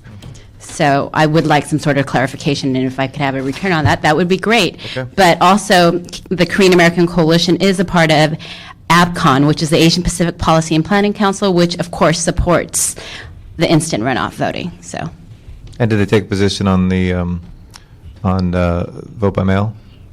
Oh, let me tell you, our community is huge on vote by mail, so that's the other reason I wanted to bring this up to you, because we vote, the majority of us, and we're getting higher and higher in percentages. By vote by mail, okay. Thank you. All right, Jimmy. Good afternoon, Chairman Garcetti, Councilman Zine. Glad to be here. Representing on behalf of the former executive director of the AVREP program, the African American Voter Registration Project, and currently the chair of the advisory council for the organization. We do endorse and support instant runoff voting, and the economics and the efficiency arguments that you've heard over and over again are very valid, and we support those. But I want you sort of to see this from a different light. I think, you know, we've registered some 100,000 plus voters through the program over the years, and one of the most consistent views that the people have is that they just want their vote to count. They just want it to matter and mean something. And when you have a 6% voter turnout, that screams change. That screams do something different, please, because we just witnessed even more disenfranchisement this last go-around on February 5th with the double bubble and those things. So our people in our communities are still being disenfranchised with their intent to vote. So if you have an opportunity, and I think this is one of them, to seize an opportunity to improve our system so that more people get a chance to have their voices heard and counted, I think we got to jump at that. Another reason why I think it's important to do this now and do it full force. If you're going to pay the equipment cost and cross your T's and dot your I's and get the system out there, let's run it in a real election and let's see how it works then. Let's not play around with the smaller elections and those kinds of things and get results that are somewhat skewed. But we're in a point in history right now that the emotion and the engagement of the people because of this exciting presidential race is high. And more people are going to be paying attention, and we can benefit from, if we change our system fast enough, from folks that are now awake and paying attention to the system to say, hey, we heard you, we want your vote to count, so this is why we should do it right now. So I support that. Okay. Let me ask you something while you're here, Mr. Valentine. On the expanded vote by mail. Yes. Program, there's certainly been, I think, one of the arguments that is made is that, particularly in the African American community, people hold very tightly to you walk to the poll and you have a place in the neighborhood to vote. Right. What's your sense in terms of voter involvement if everybody had an absentee ballot and this hybrid, as suggested here, with fewer but still places people could go and drop the ballot and have that experience and directly be there, but it wouldn't be as many places, but then everybody at least would have a ballot in their hand from their home or apartment where they would have that mail to. Any sense on that? Yeah, let me just, it's generational, and let me just tell you why. Our ancestors and the folks that fought for the civil rights movement, the actual physical barrier was their access to the polls. Mm-hmm. It was the fact that whether it was Jim Crow or someone standing out in front of the door, or the poll taxes or the test, it was an actual barrier that was created. So the symbolic importance and the historical importance of going to the poll is very real for people that had to fight for that right. But what I will tell you is that the African American community is not averse to changing, because as I said in my previous comments, the real point is to make sure the vote counts. And if you can convince even the civil rights stalwarts that voting by mail is safer, it is more efficient, your vote will count, it doesn't get lost in some ballot box somewhere in Carson or wherever they lose ballot boxes, not dispersions on Carson, but just as an example, they seem to lose ballot boxes Only hypothetical. in the minority communities. They seem to lose things a little bit more frequently in other neighborhoods. So I think if you can reassure people that their vote will count, the argument for voting by mail is more convenient, it's again more efficient, and it is something that I think as a community is embraceable. All right. Chairman Garcetti, if I could Yeah. ask, what kind of follow-up will I be receiving, or what can I anticipate as far as this committee is concerned? I will get you the answers on that specific section. So first, that I know you've talked to my office, it's the first I've talked about, so, but I promise you follow up. I don't know exactly what it'll be, but it'll be soon. I'll call. Yes, Thank you. don't worry. Thank you, guys. Thank you. And because this is the Rules and Government Committee, I say this in a completely nonpartisan way. I have second wave of exit polls from the presidential election, if folks want to know. This is not official, of course, but I have a source that works in a polling company. Vermont has the second wave of, and it's only done a couple times in the day. So this one is just a snapshot. Vermont has Obama. This is just the Democratic side. Sorry, Mr. Zahn. Your guy, Mr. McCain's doing quite well, I think. In Vermont, Obama is 67, Clinton 33. Rhode Island has. Mr. I don't believe this is on the agenda. You're right. Oh, no, this is just a point of information. This is not part of our agenda. I'm taking a recess. He's going to give the McCain. But thank you, Mr. City Attorney. Rhode Island has 49.4 Clinton, 49.2 Obama. Texas has 50.8% Clinton, 49.2% Obama, and Ohio 51% Obama, 49% Clinton. But that's just the second round. So. And Huckabee's just jamming. He's doing great. Maureen Cruz is our next speaker, Rico Ross, Michael Russo, and Stephen Ochoa. Jamming on the bass. What a name for a president. Okay. Oh, and there. And of course, there's no advocacy implied in any of those numbers. Just information. I'm glad you're here. All right, Maureen? Yes. Greetings, and thank you for having this very important hearing and testimony. I'm an LA native. I've been voting for about 40 years now. I've been involved in elections and campaigns all my life since I was a kid. I went to register voters when I was about 5 years old with my parents. You ever missed an election? Never. Never missed an election, Right. okay? I've done precinct walking, phone banking, all of it, a lot of campaign work. I'm currently on several boards and a 41st AD delegate to the CDP, and I am dispirited, and I have fatigue. The city clerk talked about the getting out the vote effort, and he recognized that two of the problems are fatigue and education. And I'd like to say that what we have is a voter fatigue of spirit, which is related to the fact of us actually being very well educated about the ways in which the system fails us as citizens and as voters. We have a system that is satisfactory to some of the people some of the time, and we need to have a system that is satisfactory to most of the people most of the time. We have a current system is anti-democratic. We have a system where the candidate with the least amount of support wins. We have a system where candidates, our choices are so reduced that we have candidates who do not represent us. And I think that voters are very, very aware of this. We have campaigns that become so negative and full of bickering and dishonest campaigning because that's what wins. And since our choices are so reduced, we really feel dispirited about this. It's very hard to go to the polls now, and I have never missed an election. So I think that we have to elevate this system to an expansion of choice. This is too expensive of a buffet, our election system, to be offered such limited choice. And so I would like to see you put this on the ballot and let the voters decide for all elections. Thank you. Thank you. Decide both areas? Pardon? Decide both areas? I would like to see the voters decide on having instant runoff voting. Is that, what was the other area we're speaking about? There's nine recommendations on this report, so I know a lot of Right. people are enthusiastic about IRP, so just make sure you're specifying Okay, what you're I'm talking advocating about for. instant runoff voting as a cure to our ills. What about by mail? By mail. More aggressive vote. I would be fine by mail. Yes, I think that's a good idea as well. Thank you. Rico Ross is our next speaker. After that's Michael Russo. Thank you. My name is Rico Ross. I am the intern chair of PDLA. I am the chair of the local station board at KPFK, the chair of the education committee for the Progressive Caucus, and a member of the African American Caucus. Thank you, Mr. Chair and council members, for your time. I'm here to support the using the IRVs. However, I won't repeat what my colleague have already stated quite succinctly. I will say this. A lot has changed in the last 7 years, and it has all happened incrementally.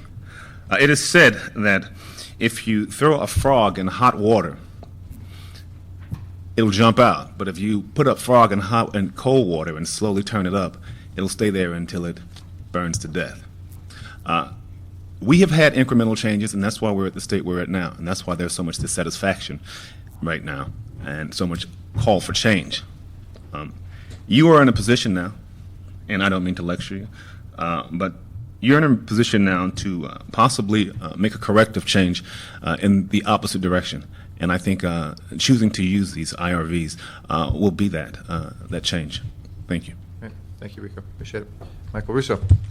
Hi, thank you, council members. My name is Mike Russo. I'm an advocate with CalPIRG, the California Public Interest Research Group.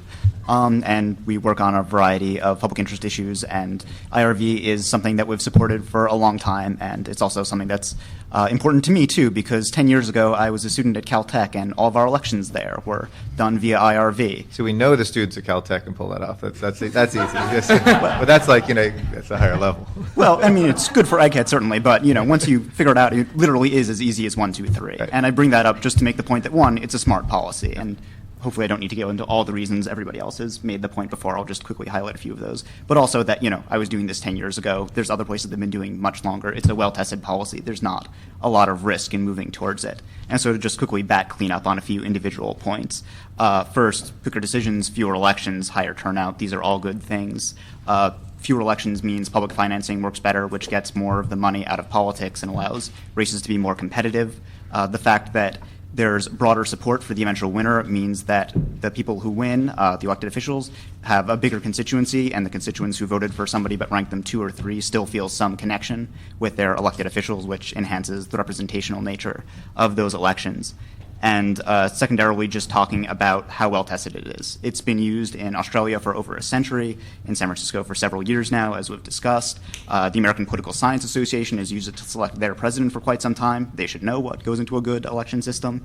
And so I think, this is something that's been done before. It's not something that, needs to be kind of taken with half measures and baby steps in order to make sure that it works or not. And so that's why we would say that doing it systemically, just shifting everything over rather than using this pilot program to look just at special elections is the way to go. You're saving more money right out the gate rather than in only these limited special elections. Also, you're setting yourself up to fail because public education campaigns where the message is both, oh, there's a special election, 2, we're doing it differently, is going to be just much harder. Thanks. What about the problems in San Francisco? Sorry, the problems in San Francisco. Again, I've not studied what's happened in San Francisco all that closely. From what I understand, it's worked out pretty well. Because earlier there was testimony that there were some problems up there.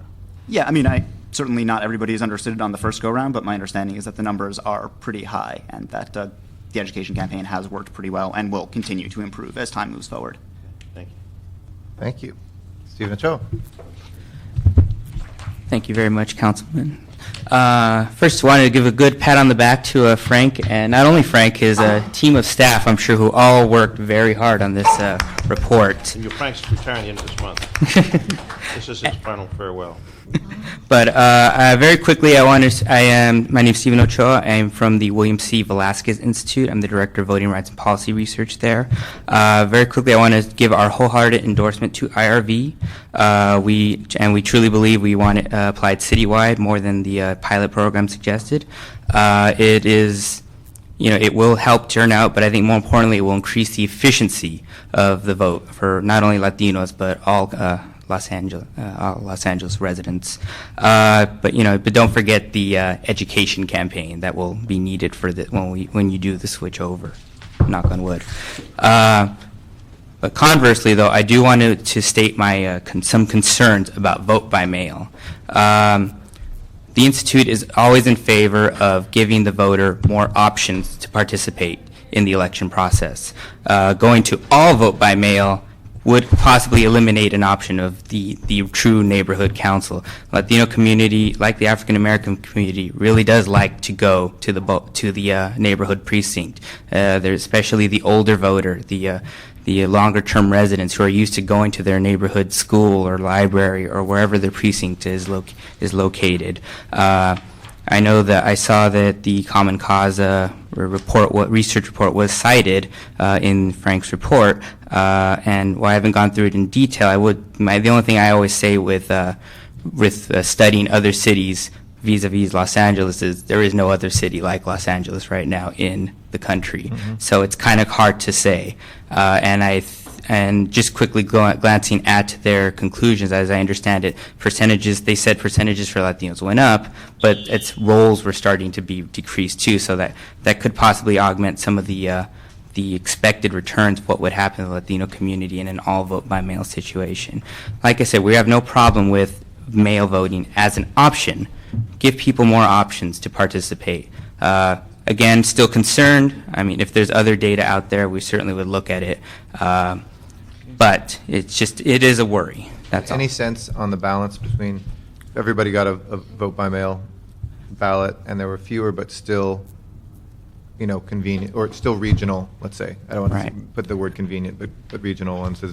Obviously, you gain one, some say you lose with the other. Right, the balance. Any sense on that? I have no You don't- sense you of. don't have to, I don't think I really have a sense there, but I mean, I know there are thousands, quite a couple thousand precincts in the LA city, and to go to say 100 regional locations, I'm sure that's a drive for a good amount of people, and then rather than a walk. Sure. That's all I think I would say, and but I couldn't say either or at the moment. Okay.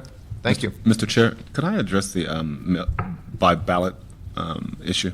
The Mail by VBM, mail. real quick, if you can, just because I want to fair to I'm going to speak on behalf maybe of my black brothers and sisters. Black people are very suspicious of the system. We don't have a lot of trust in the system because of the past. If it could be done in a way that is transparent and efficient and effective, I think that people would like that, because for a lot of poor people, they can't take off work to go vote. We don't have a system where you have a day off work, or we put it on the weekend. We put it on a work day, and that affects a lot of people adversely. Yeah. Thank you. Appreciate it. So you would support the mail by mail? I would, if it could be done in a way that is transparent. Accountable. Our last three speakers are Nicholas Espiritu, Lawrence Joe, and Eugene Lee. And thank you for your patience, everybody. I got 3:30, 4 o'clock. Stack up.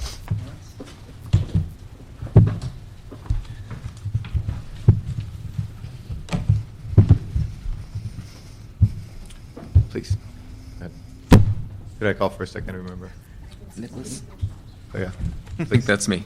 Yes, that is. We'd like to echo our thanks to Frank Martinez for putting this report together. We're here to talk about our concerns with the all vote-by-mail system.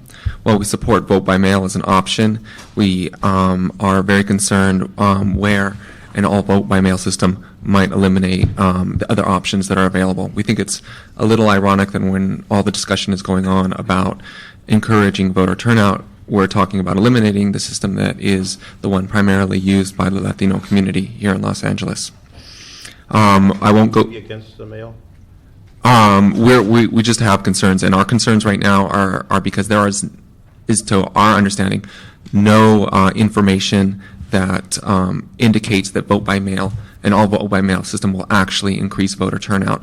The one report cited in the city clerk's report that talks about Latinos is extremely unconvincing. They use very questionable numbers, and I'd be happy to talk about more later. This is the Common Cause one? This is the Common Cause one. Okay. But we just want to quickly echo the reasons indicated in the Leo's letter that's attached, and finally, that's if you have any more questions about our concerns. The other part? We don't have the instant MALDEF has no position at this time. Okay. All right. Thank you, Nicholas. All right, Lawrence. Good afternoon, Chairman Garcetti and Councilman Zine. My name is Lawrence Joe, and I'm a joint degree. I'm representing myself. I'm a joint degree student at UCLA, studying law as well as urban planning. And prior to law school, I was involved in municipal elections, voter mobilization efforts in Boston for several years, so I understand how important it is and how hard it is to get people out to elections, especially municipal elections on odd number of years. So at the urban planning school, I'm looking at theories and methods for expanding democratic processes for those who do not feel as though their vote counts. And I think that instant runoff voting would help in that regard. Obviously, there's a big need for more get out the vote efforts and funding, voter education. But I think that this is a good, cost-effective way in order to increase people's ability to believe that their vote will count, and it's a good cost-saving measure. And we can use some of the money that's saved from the runoff elections, not having the runoff elections, for the voter education efforts. Furthermore, I believe that IRV should be used not just for special elections. I think you've heard a lot of testimony today already about the proven techniques and results of IRV. And so just want to urge that this City Council move forward to implement this for all elections. Thank you. Thank you very much. Appreciate it. And you have the final word, Eugene. So. Sure. I'm last, but hopefully not least. My name is Eugene Lee, and I'm the Voting Rights Project Director at the Asian Pacific American Legal Center. Thank you for the chance to speak here, and also just wanted to echo the many other comments about the great work that the City Clerk's Office has done in putting together this report. I think it's a lot of great research. So I wanted to first address instant runoff voting. The Asian Pacific American Legal Center does support it in principle. With respect to the particular proposal for LA City, we didn't take a position on that because we have some concerns about whether voter education could be adequately done in a jurisdiction the size of Los Angeles and also with the diversity of the population here. It's a little bit different from the situation in San Francisco. So we do support it in principle. We urge a good long look at how we could actually do the voter education in Los Angeles, however. Also, I'm on the board of AppCon, and I just wanted to clarify that AppCon decided to support IRV in general, but did not actually take up We talked about what AppCon is for the uninitiated. the Asian Pacific Planning Policy Council. They did not actually take up the proposal for IRV here in LA, but they did decide to support it in general. So I just wanted to clarify that. With regard to vote by mail, generally speaking, we've opposed all mail proposals, although many Asian American voters vote by mail, and in fact, overall, the Asian American community disproportionately votes by mail. We don't favor making it the only option. And there are some Asian ethnic groups that live in neighborhoods where mail systems are not reliable and that have higher than average rates of mobility. And those are considerations that give us pause when considering all mail elections for Asian American voters. We do support making vote by mail fully accessible. And so we would be very much interested in working with the LA Votes Committee and the City Council in developing ways of making vote by mail, generally speaking, more accessible, but we don't favor making it the only option. Okay. Thank you very much, Mr. Lee. Thank you. Is 80/20 still in operation, 80/20? Yes, it is. Thank you. We have no affiliation with them. No affiliation? Okay. So just one follow-up comment on vote by mail, and if the council did decide to implement it and ask for a charter amendment, we would encourage the council to use to only have the limited charter amendment as proposed in the report. But Just the short, not the long. Yeah. Okay. Thank you. Appreciate all of your testimony, everybody, and your patience. Couple things of clarification. The council doesn't have the power to do any of these. We have the power to put something on the ballot. So that's first and foremost what sorry, not any of these. There's a number of these we do have the power to do, and I hope that we will be able to move those forward. But I want to be clear with folks, too, that, we don't, most of the last two ones would require a charter change, and so that's ultimately for the voters to decide. So I want to be clear about that. And I don't think also that the clerk was proposing an all-mail vote by mail. It was a vote by mail centered one. So if you haven't checked out the report, whether you're for it or against it, I just want to make sure we're talking about apples and not oranges in this case, or something. I have a number of questions. If our city, I can ask our city clerk first on these. If you don't know them, just say you don't know. And if somebody does know, and if you can cite your source, just briefly kind of shout it out, because I figure out there'll probably be some of the stuff that we might not all have in-house right now. But I too, I want to, as I said before, thank you, Frank, for this report. I would propose, just to make things simple for us before we get to items 6, 7, 8, 9, that 1 through 5, I would recommend to forward to council immediately. I want to discuss a little bit more with 6 through 9 and just kind of center our conversation around that.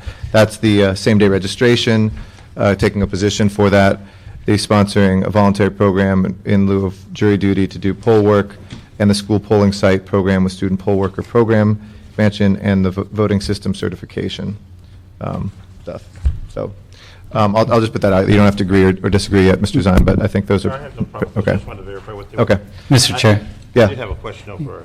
Yeah, I'm going to ask him a few, and then I'll turn to you. On the two state legislative items, if you do approve those, you would want resolutions prepared for consideration in council, and if you'd like to instruct the CLA to prepare those. Precisely. Thank you, Mr. CLA. Always on top of it. So a couple things. Do my best. Absolutely. It's tough. I know. On the way. Okay. I too, let me start with instant runoff voting. I'll come to vote by mail stuff. I too, as folks know, have been in favor of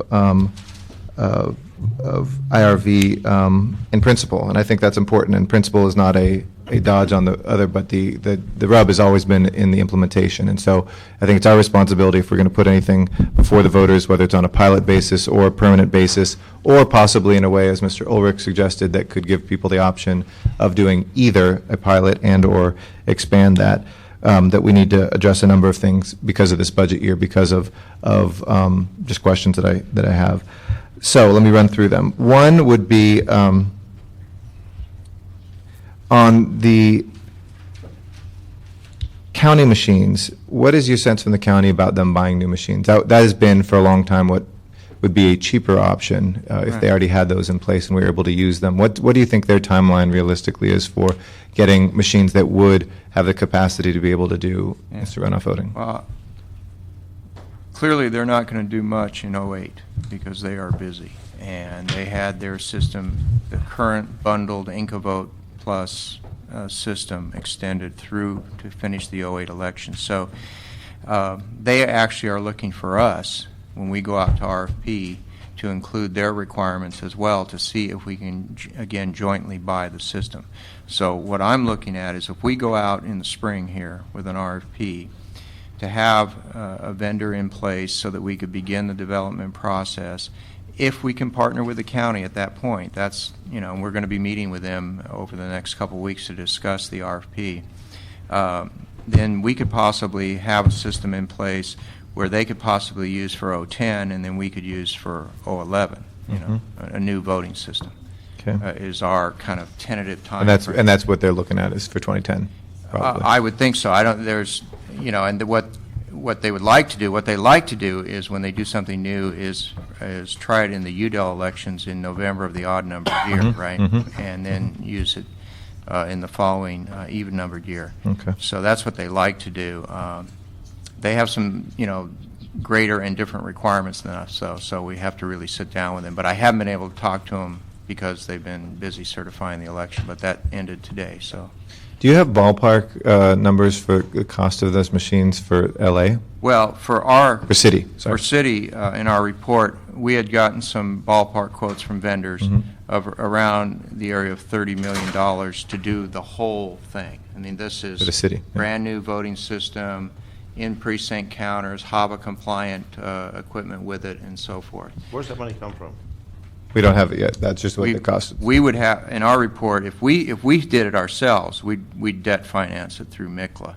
If we can partner with the county, which is the preferable direction, they still have HAVA money and some state money available. They've spent some of their money on IncoVote, but they still have money left over. Of course, for them to do the system, it's, I don't know, 100 million or, you know, whatever, and we're a portion of that. Is there any federal money?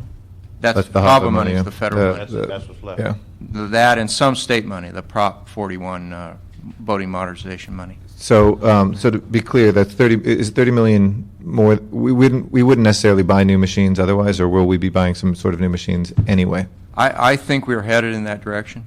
I think. So, is there an additional cost for ones that have the IRV capacity, in your sense, or No, would all these? My sense would be that people, the vendors that are interested in the IRV market, as they're building their election system, they're building that capacity and that component into it, so that, you know, you could have, because San Francisco has to do both kinds of elections, right? They have to run traditional elections for the party elections that they run, for state and federal elections, and then they have the IRV for their local elections. So the system has to have both capacities. Have you looked at the additional cost for, this is merging the two a little bit, but absentee ballots that do a VBM system? Because I imagine those have to be just somehow manually inputted in some way. Obviously, you're not doing that right on a machine. Is there been any study on additional cost, or is it the same amount of time for a normal absentee ballot right now? The stuff we saw from Oregon and Washington, where they really went primarily vote by mail, and they're not really high on the voting centers like we would be. They found a 20 to 30% reduction in cost. We say our vote-by-mail program, I don't think is going to be any cheaper. No, I'm sorry, and I appreciate that feedback on just VBM, but if you're having IRV, Right. it's a more complex ballot. The absentee version of that, Oh. does that piece take additional? We have said all along, hours? we do not believe Incavote Mhm. plus type 312 ballot card Right.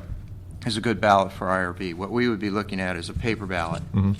where you would, have your candidates lined up and then your rank 1, 2, and 3. Mhm. And so, yeah, there would be some additional costs because it's a paper ballot, so it's a little bit bigger. But it's much more user-friendly, much more voter-friendly to have the names right on the ballot. And if you have any separation questions like you had with the bubble issue, you don't have that. You have much better chance of determining voter intent.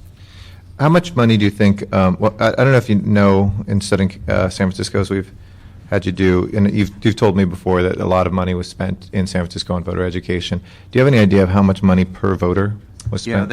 Yeah, their first round, they spent about $1.70 per voter. So in our world, that's about $3.5 million. Obviously, you would expect that the voter education campaign could decrease over time, as the system became more experienced with it. But I'm thinking that our campaign would possibly even be more expensive and just more difficult here. I mean, San Francisco is 7 square miles, right? They do 3. English, Spanish, and Chinese. That's their requirement.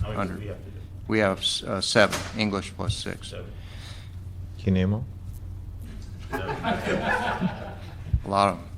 But the issue for us is some of the things that make sense in San Francisco are going to be a little more difficult here. I mean, you put stuff up on the BART in San Francisco, and you got hundreds of thousands of people are seeing that every day. So, we don't have quite some of those advantages. But it would be a massive effort to make sure that we adequately reach the community. A couple other questions, and I'll see if Mr. Zine has some. In terms of the concerns that were brought up about doing IRV for a special election, how would you respond to the kind of time, training, money, equipment concern arguments that were brought up? Yeah, and I think those those are issues that need to be addressed. There are pros and cons to the special election model. The pro is that it's more manageable, we can focus on it, and we're not trying to implement this across 840 square miles, 2,000 precincts.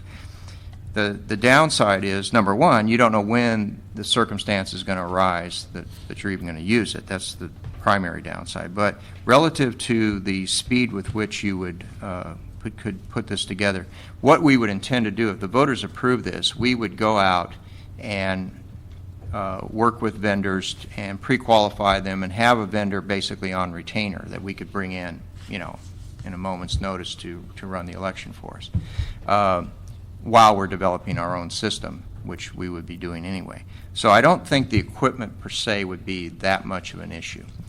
The other thing is, remember, with the IRV, right now, normally when we do a special election, we don't like to have an election any less than 90 days earlier than when we call it, right? I mean, our code says 60 days, but we have always had a bare minimum, tried to have 90 days to give candidates a reasonable time to run a campaign. So, but we've also had to plan for the runoff, right? And so we added another 60 days for the runoff. So let's say we set the election midway between where we would have done the primary and where we would have done the runoff at about 120 days. With the focus on a single district, that's how we would try to then mobilize and get the word out. Have everything prepackaged. In other words, have the PSAs already written, have the flyers ready to go, just drop in the election-specific stuff we need. So we wouldn't be developing the program from scratch. Oh, we got an special election, let's try to develop an IRV program. We would put it all in place and then be ready to roll it out at that point. Is it as good as a multi-year campaign leading up to a big election? No, it's not. The flip side for the full rollout is it's all in, as they say in Texas Hold'em. It's all in, right? You're going all in for this. And You already think about your retirement, I can tell. Yeah. And with all due respect, to the proponents, they're not the ones responsible before actually implementing it. Have there been any it's- lawsuits, do you know? Any challenges from candidates? Not that I'm aware of. Not that I'm aware of in San Francisco or in. Anybody so know of forth. any? I'm not aware of any. Yeah, no legal challenge against Ivory has ever prevailed. But there have been legal challenges? Yes, Okay. they've Yeah. always been upheld. Ivory's always been upheld. Okay. And- Not by candidates, but to the system. Right. And as I've said, the DOJ, when we talked to them, they've not Well, taken a position. And the reason I brought that up around pilot is I wonder if there would be an angle. I don't know if this has ever been done on a pilot, whether, somebody would say every other city council election was done this way. There's this pilot, I had this funky thing that, I came in second, and then they went, back to the rest while they were assessing that. And I wondered whether there was a legal Yeah.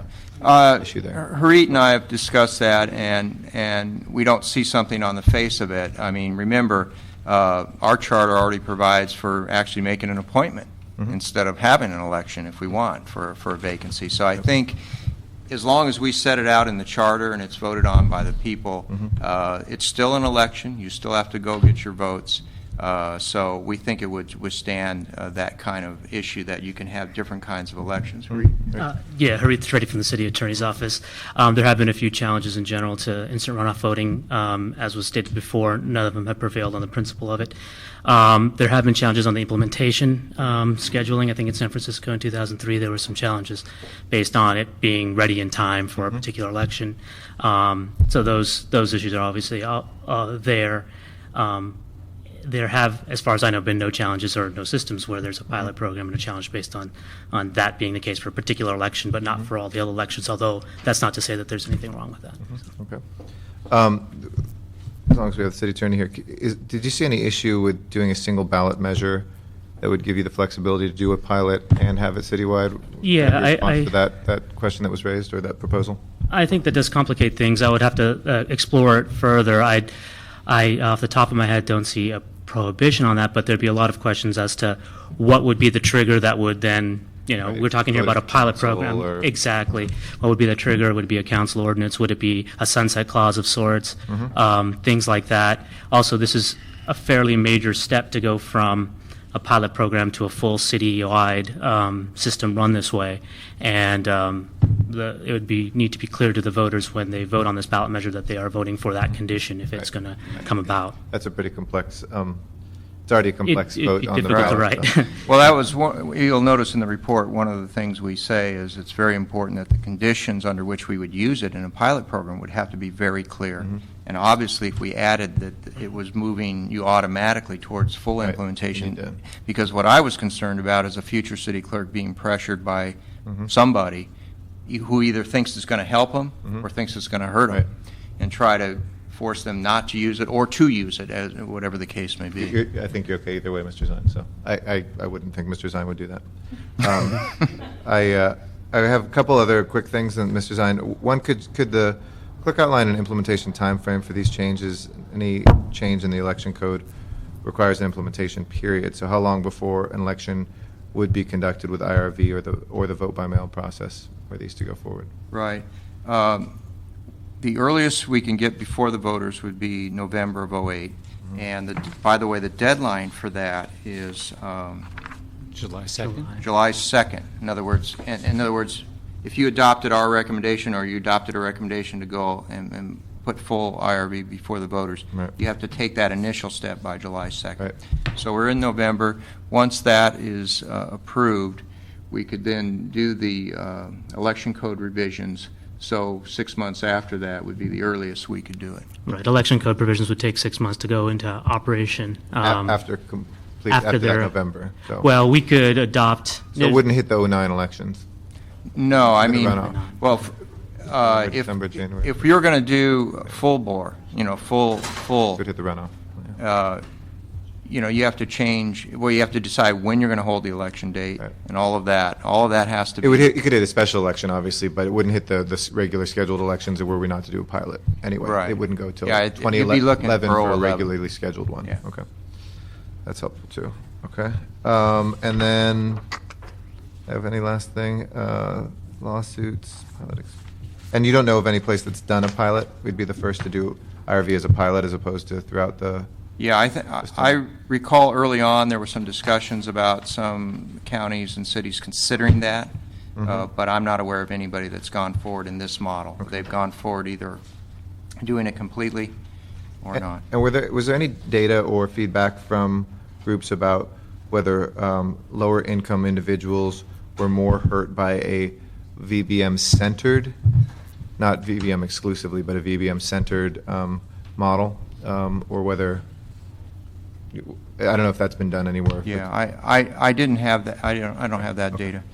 I think the issue is the issue of mitigation. You know, right. I mean, clearly, vote by mail only. You know, you're removing one method of voting. So the question is, with the voting centers, is that mitigated enough? Right. And that's the issue you're dealing with. I wanted to bring up one other item that I forgot to mention. And I just want to make sure that was clear, and that is, in recommendation 9, we talk about the issue of if you're going forward with IRV, even for special elections or certainly for the full-blown elections, you need to go through with ethics and figure out that whole campaign finance thing, because it's now set up for 2 rounds. I have some instructions for that, I think, because we're going to have to. It's okay. And then finally, I just want to get back to I think the fundamental question that you need to answer for IRV is, do you think the runoff period is valuable? Right? If you think about some mayoral elections where we started with 15 candidates, 6 of them, quote, upper tier, if you will, is it valuable to narrow that down to 2 and then have a period where those 2 candidates can focus their message, the voters can have time to evaluate them further? And you're right, that is the toughest issue. I mean, I know that'll be the toughest issue in the council, not necessarily one way or the other, but nobody knows whether those second choices will naturally come out. There's an argument made that over time, let's say hypothetically somebody was a Barack Obama supporter, for instance, then, you know, that wasn't necessarily even people's second choice early on, but over time, you know, somebody emerges. But I think it's an excellent point, and one that's worthy of all of us being, you know, straightforward and honest, that there's arguments both directions. And I think we can find cases in both directions where people kind of have a sense quickly, and in a city election, you know, that already goes on a long time, how much longer we want it to be. But Mr. Zine, I want to turn the microphone over to you for any questions, and then I have a set of instructions I think I'll Okay, give. the technology keeps changing, and we are now into the computer, internet. Has there been any exploration into that for voting to make it available, more convenient, so people can do it from their home or office or library? We did look at internet voting. That was actually an instruction added by Mr. Smith, I believe, during the council meeting. And there was some attempts to try internet voting, but they've largely been abandoned because of the concerns over computers in general in voting. They were trying to use them in the military for the folks stationed overseas, and they were going to do it, and then they abandoned that project due to technical concerns and so forth. The problem with internet voting, or any voting, is a couple of fold. One is voting, unlike financial transaction. Financial transaction, you put in an ID number, they want to know it's you all the way through that transaction. Right. Voting, once you're in, you need to be anonymous, right? We don't want you to be able to track who you are and how you're voting, right? So there's a kind of opposing security issue there of making sure you only vote once and making sure you are the voter, but then allowing you to be truly anonymous. So that's an issue to deal with. Second issue is, unlike individual computer computer terminals in a polling place that aren't hooked up to anything else, if you're voting over the internet, there's the potential then for hacking to come in and maybe do some widespread damage in a very quick way. And also, beyond just hacking, where you're talking about changing the votes or doing something like that, there's just malicious things that could be done, such as denial of service attacks, where you just send automated messages to the server and try to bring it down that way. So there's a lot of concerns, and I think because of what's happened with computer voting in general. I think internet voting is really going to be far off in the future for us. And the next question is, we heard from the groups supporting it. What groups are opposing it? In our LA Votes Committee, all the groups were generally favorable towards innovation. They were concerned about implementation issues, such as you heard people concerned about vote by mail, both from groups representing the Latino community and the Asian community, in terms of concern about how that would be implemented and rolled out. I think other groups had concerns about, in the LA Votes Committee, just raised concerns about could we truly have an effective voter education campaign for IRV that would reach all the people. But I didn't have groups come up to me and say we are absolutely opposed to this. We think it won't work at all. Both sides, the mail and... Well, I have people that are concerned about the vote by mail, and that's primarily the groups representing Latino community and some of the Asian community that are concerned about vote by mail, as even a vote by mail centered model. They just have concerns about it. But not a lot of resistance from the runoff. No, that was more, their concern was more implementation. How do we make sure that we roll this out? See, I realize, and here you have the fundamental policy debate before you, this issue of doing some sort of pilot, some smaller version versus full scale. The only thing I would caution is that if you try to roll it out full scale and you fumble it badly, to repair the damage and trust is very, very difficult. So, I mean, those are the issues. Okay, that's all I have. Thank you. I'd like to give some instruction to the CAO, wherever they are, but through the CLA, since I think we need some, our city administrative officer. They're not here, let's give it all to them. The folks that are visiting today, city I don't know we've administrative. ever had a CAO in this committee. So. The CAO does financial analysis, kind of the guardians of the budget, and I think that's, for me, the next important decision on the 6 through 9 items. I can give this to you, but stick with me for a second. Basically, to analyze the return on investment in 4 scenarios, either the savings/cost of instant runoff voting as the pilot as suggested with new machines bought exclusively for that, the same on a permanent basis with the assumption new machines are being bought just for that. And then similar to both of those, the savings or cost of IRV as a pilot when we are already getting new machines, so that if there's any incremental additional cost to the IRV software part or cost, and the same thing if IRV was permanent, but we were already getting new machines, as the clerk said, what is the incremental cost, if any, for adding IRV, so we can get a sense of, presumably everybody said there's some cost savings, maybe 40 years if you're just doing it as a pilot forever and on special runoffs, but I'd like to know that. I'd also like to know what the savings cost of the vote by mail centered system would be, so either way, if there are cost savings or whether it has an additional cost. I'd like the city attorney, if they could come back as we bring this back to and let us know a little bit more about whether a single ballot measure, if you could just do a little analysis on that, because I know we just threw that your way, but to give us the option of whether we want to go pilot towards permanent, whether that would necessarily require 2 votes or whether that could be designed in a way that would avoid that. Let's see what else, if there's anything else. And 1 through 5, we're going to move on. I would move 1 through 5 today. I think and the reason, just to be clear with everybody, and I appreciate people have worked on this very hard and probably eager to see it just go forward. We need to know those costs, I think, up front, if this has any chance in this environment of people kind of voting for this, I think. I'd also like to make a recommendation to the Ethics Commission to work with the clerk on the public financing questions you brought up. So what changes in the city's campaign finance laws would need to be made if instant runoff voting was implemented, because there's really a 2-step in the ordinance, I assume, that would have to be drafted, not the ordinance, the ballot proposition that would have to be drafted for the charter change, because the public financing is part of our charter, and so we'd have to look at that very closely. And who knows, I mean, if we ever were to go to a successful permanent IRV system that saved us the kind of money we're talking about, we've all been scratching our heads, many of us who are proponents of public financing, full public financing. This could open up some of those savings, but I'm not referring that to the Ethics Commission right now. I'd just like the Ethics Commission to work with the clerk on what those campaign finance laws and the CLA would need to be made if IRV was implemented. So if we could get that back in 60 days, it still keeps the option open, although I think realistically we're looking at, those folks who would rather not see a pilot and would like to see something citywide, that July 2nd date is less important because it's really the 2011 election that's going to be the first one. We would probably get some interim elections, but if we're looking at it, it doesn't necessarily, we don't have to get this on for November of this year, though it keeps that option open should we get those answers back to be able to do that still.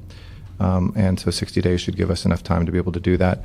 I would also recommend that advocates, should this move forward to council with a recommendation from this committee, to look at either a pilot or a full IRV or VBM-centered system, to spend time talking to council members who are not on this committee, and I know that's been ongoing, but just the list of support right now, and my political advice is I don't think this would pass tomorrow if it were on council, so I think that's an ongoing recommendation for the advocates. People who are against it can do the same thing too, I'm sure. And I think otherwise, unless you want to add anything else, Mr. Simon? How would this work with neighborhood councils since you're going to be coordinating both? That's our pilot. Since the clerk's going to take over the neighborhood council. Right. Yeah, but Could we utilize this process with the machines or something with neighborhood council elections since the clerk's going to Kind of interesting.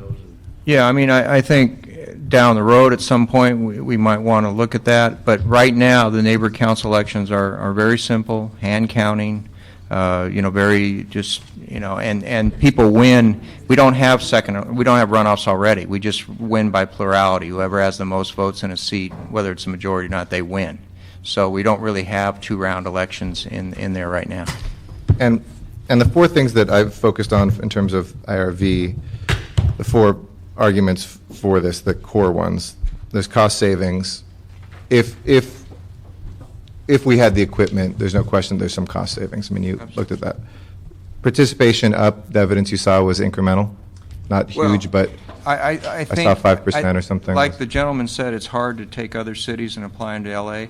San Francisco runs a consolidated election with the state and federal elections, right? And it's tough because each election is, like you said, the content matters. So, so that's still, I know people feel very strongly, but that's less clear. The character of the election, the candidates and the outcomes, that's always going to be very subjective. So I know that's an argument made, but I won't ask anybody to look at the research. But in terms of greater satisfaction with it, was there, I heard one study from San Francisco, but is your sense in looking at around the country, is there's more people that seem more satisfied with it or less, or is the data just too? Seems where it's been implemented that there is a fair degree of satisfaction, and the San Francisco State has been studying the implementation in San Francisco, and they're the ones we cited in the report as showing a fairly broad understanding, although some differences primarily based on socioeconomic indicators, but fairly broad understanding and fairly broad acceptance and support. Okay.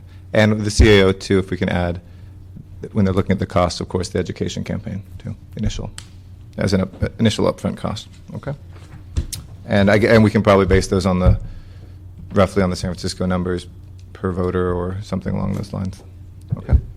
Yep. Mr. Dunn? All right. So with that, we will move 1 through 5 forward to council. We'll hold recommendations 6 through 9 pending the CAO clerk CEC report with the great coordination of the CLA. And I know there's, with 1 through 5, 1 through 5 is amended for the CLA to draft and support. Yep, CEC, yep, okay. Great, thank you all very much. Appreciate it. All right. And is there any general public comment? Yeah, of course, yeah. Right. Yeah. We're scheduling to bring it back. It's staying here in committee, so it'll be on our rules committee right after those 60 days, the next one after that. Okay. And this meeting is adjourned. Thank you all very much. And Vermont has been called for Barack Obama, just as a point of information. Thanks for waiting.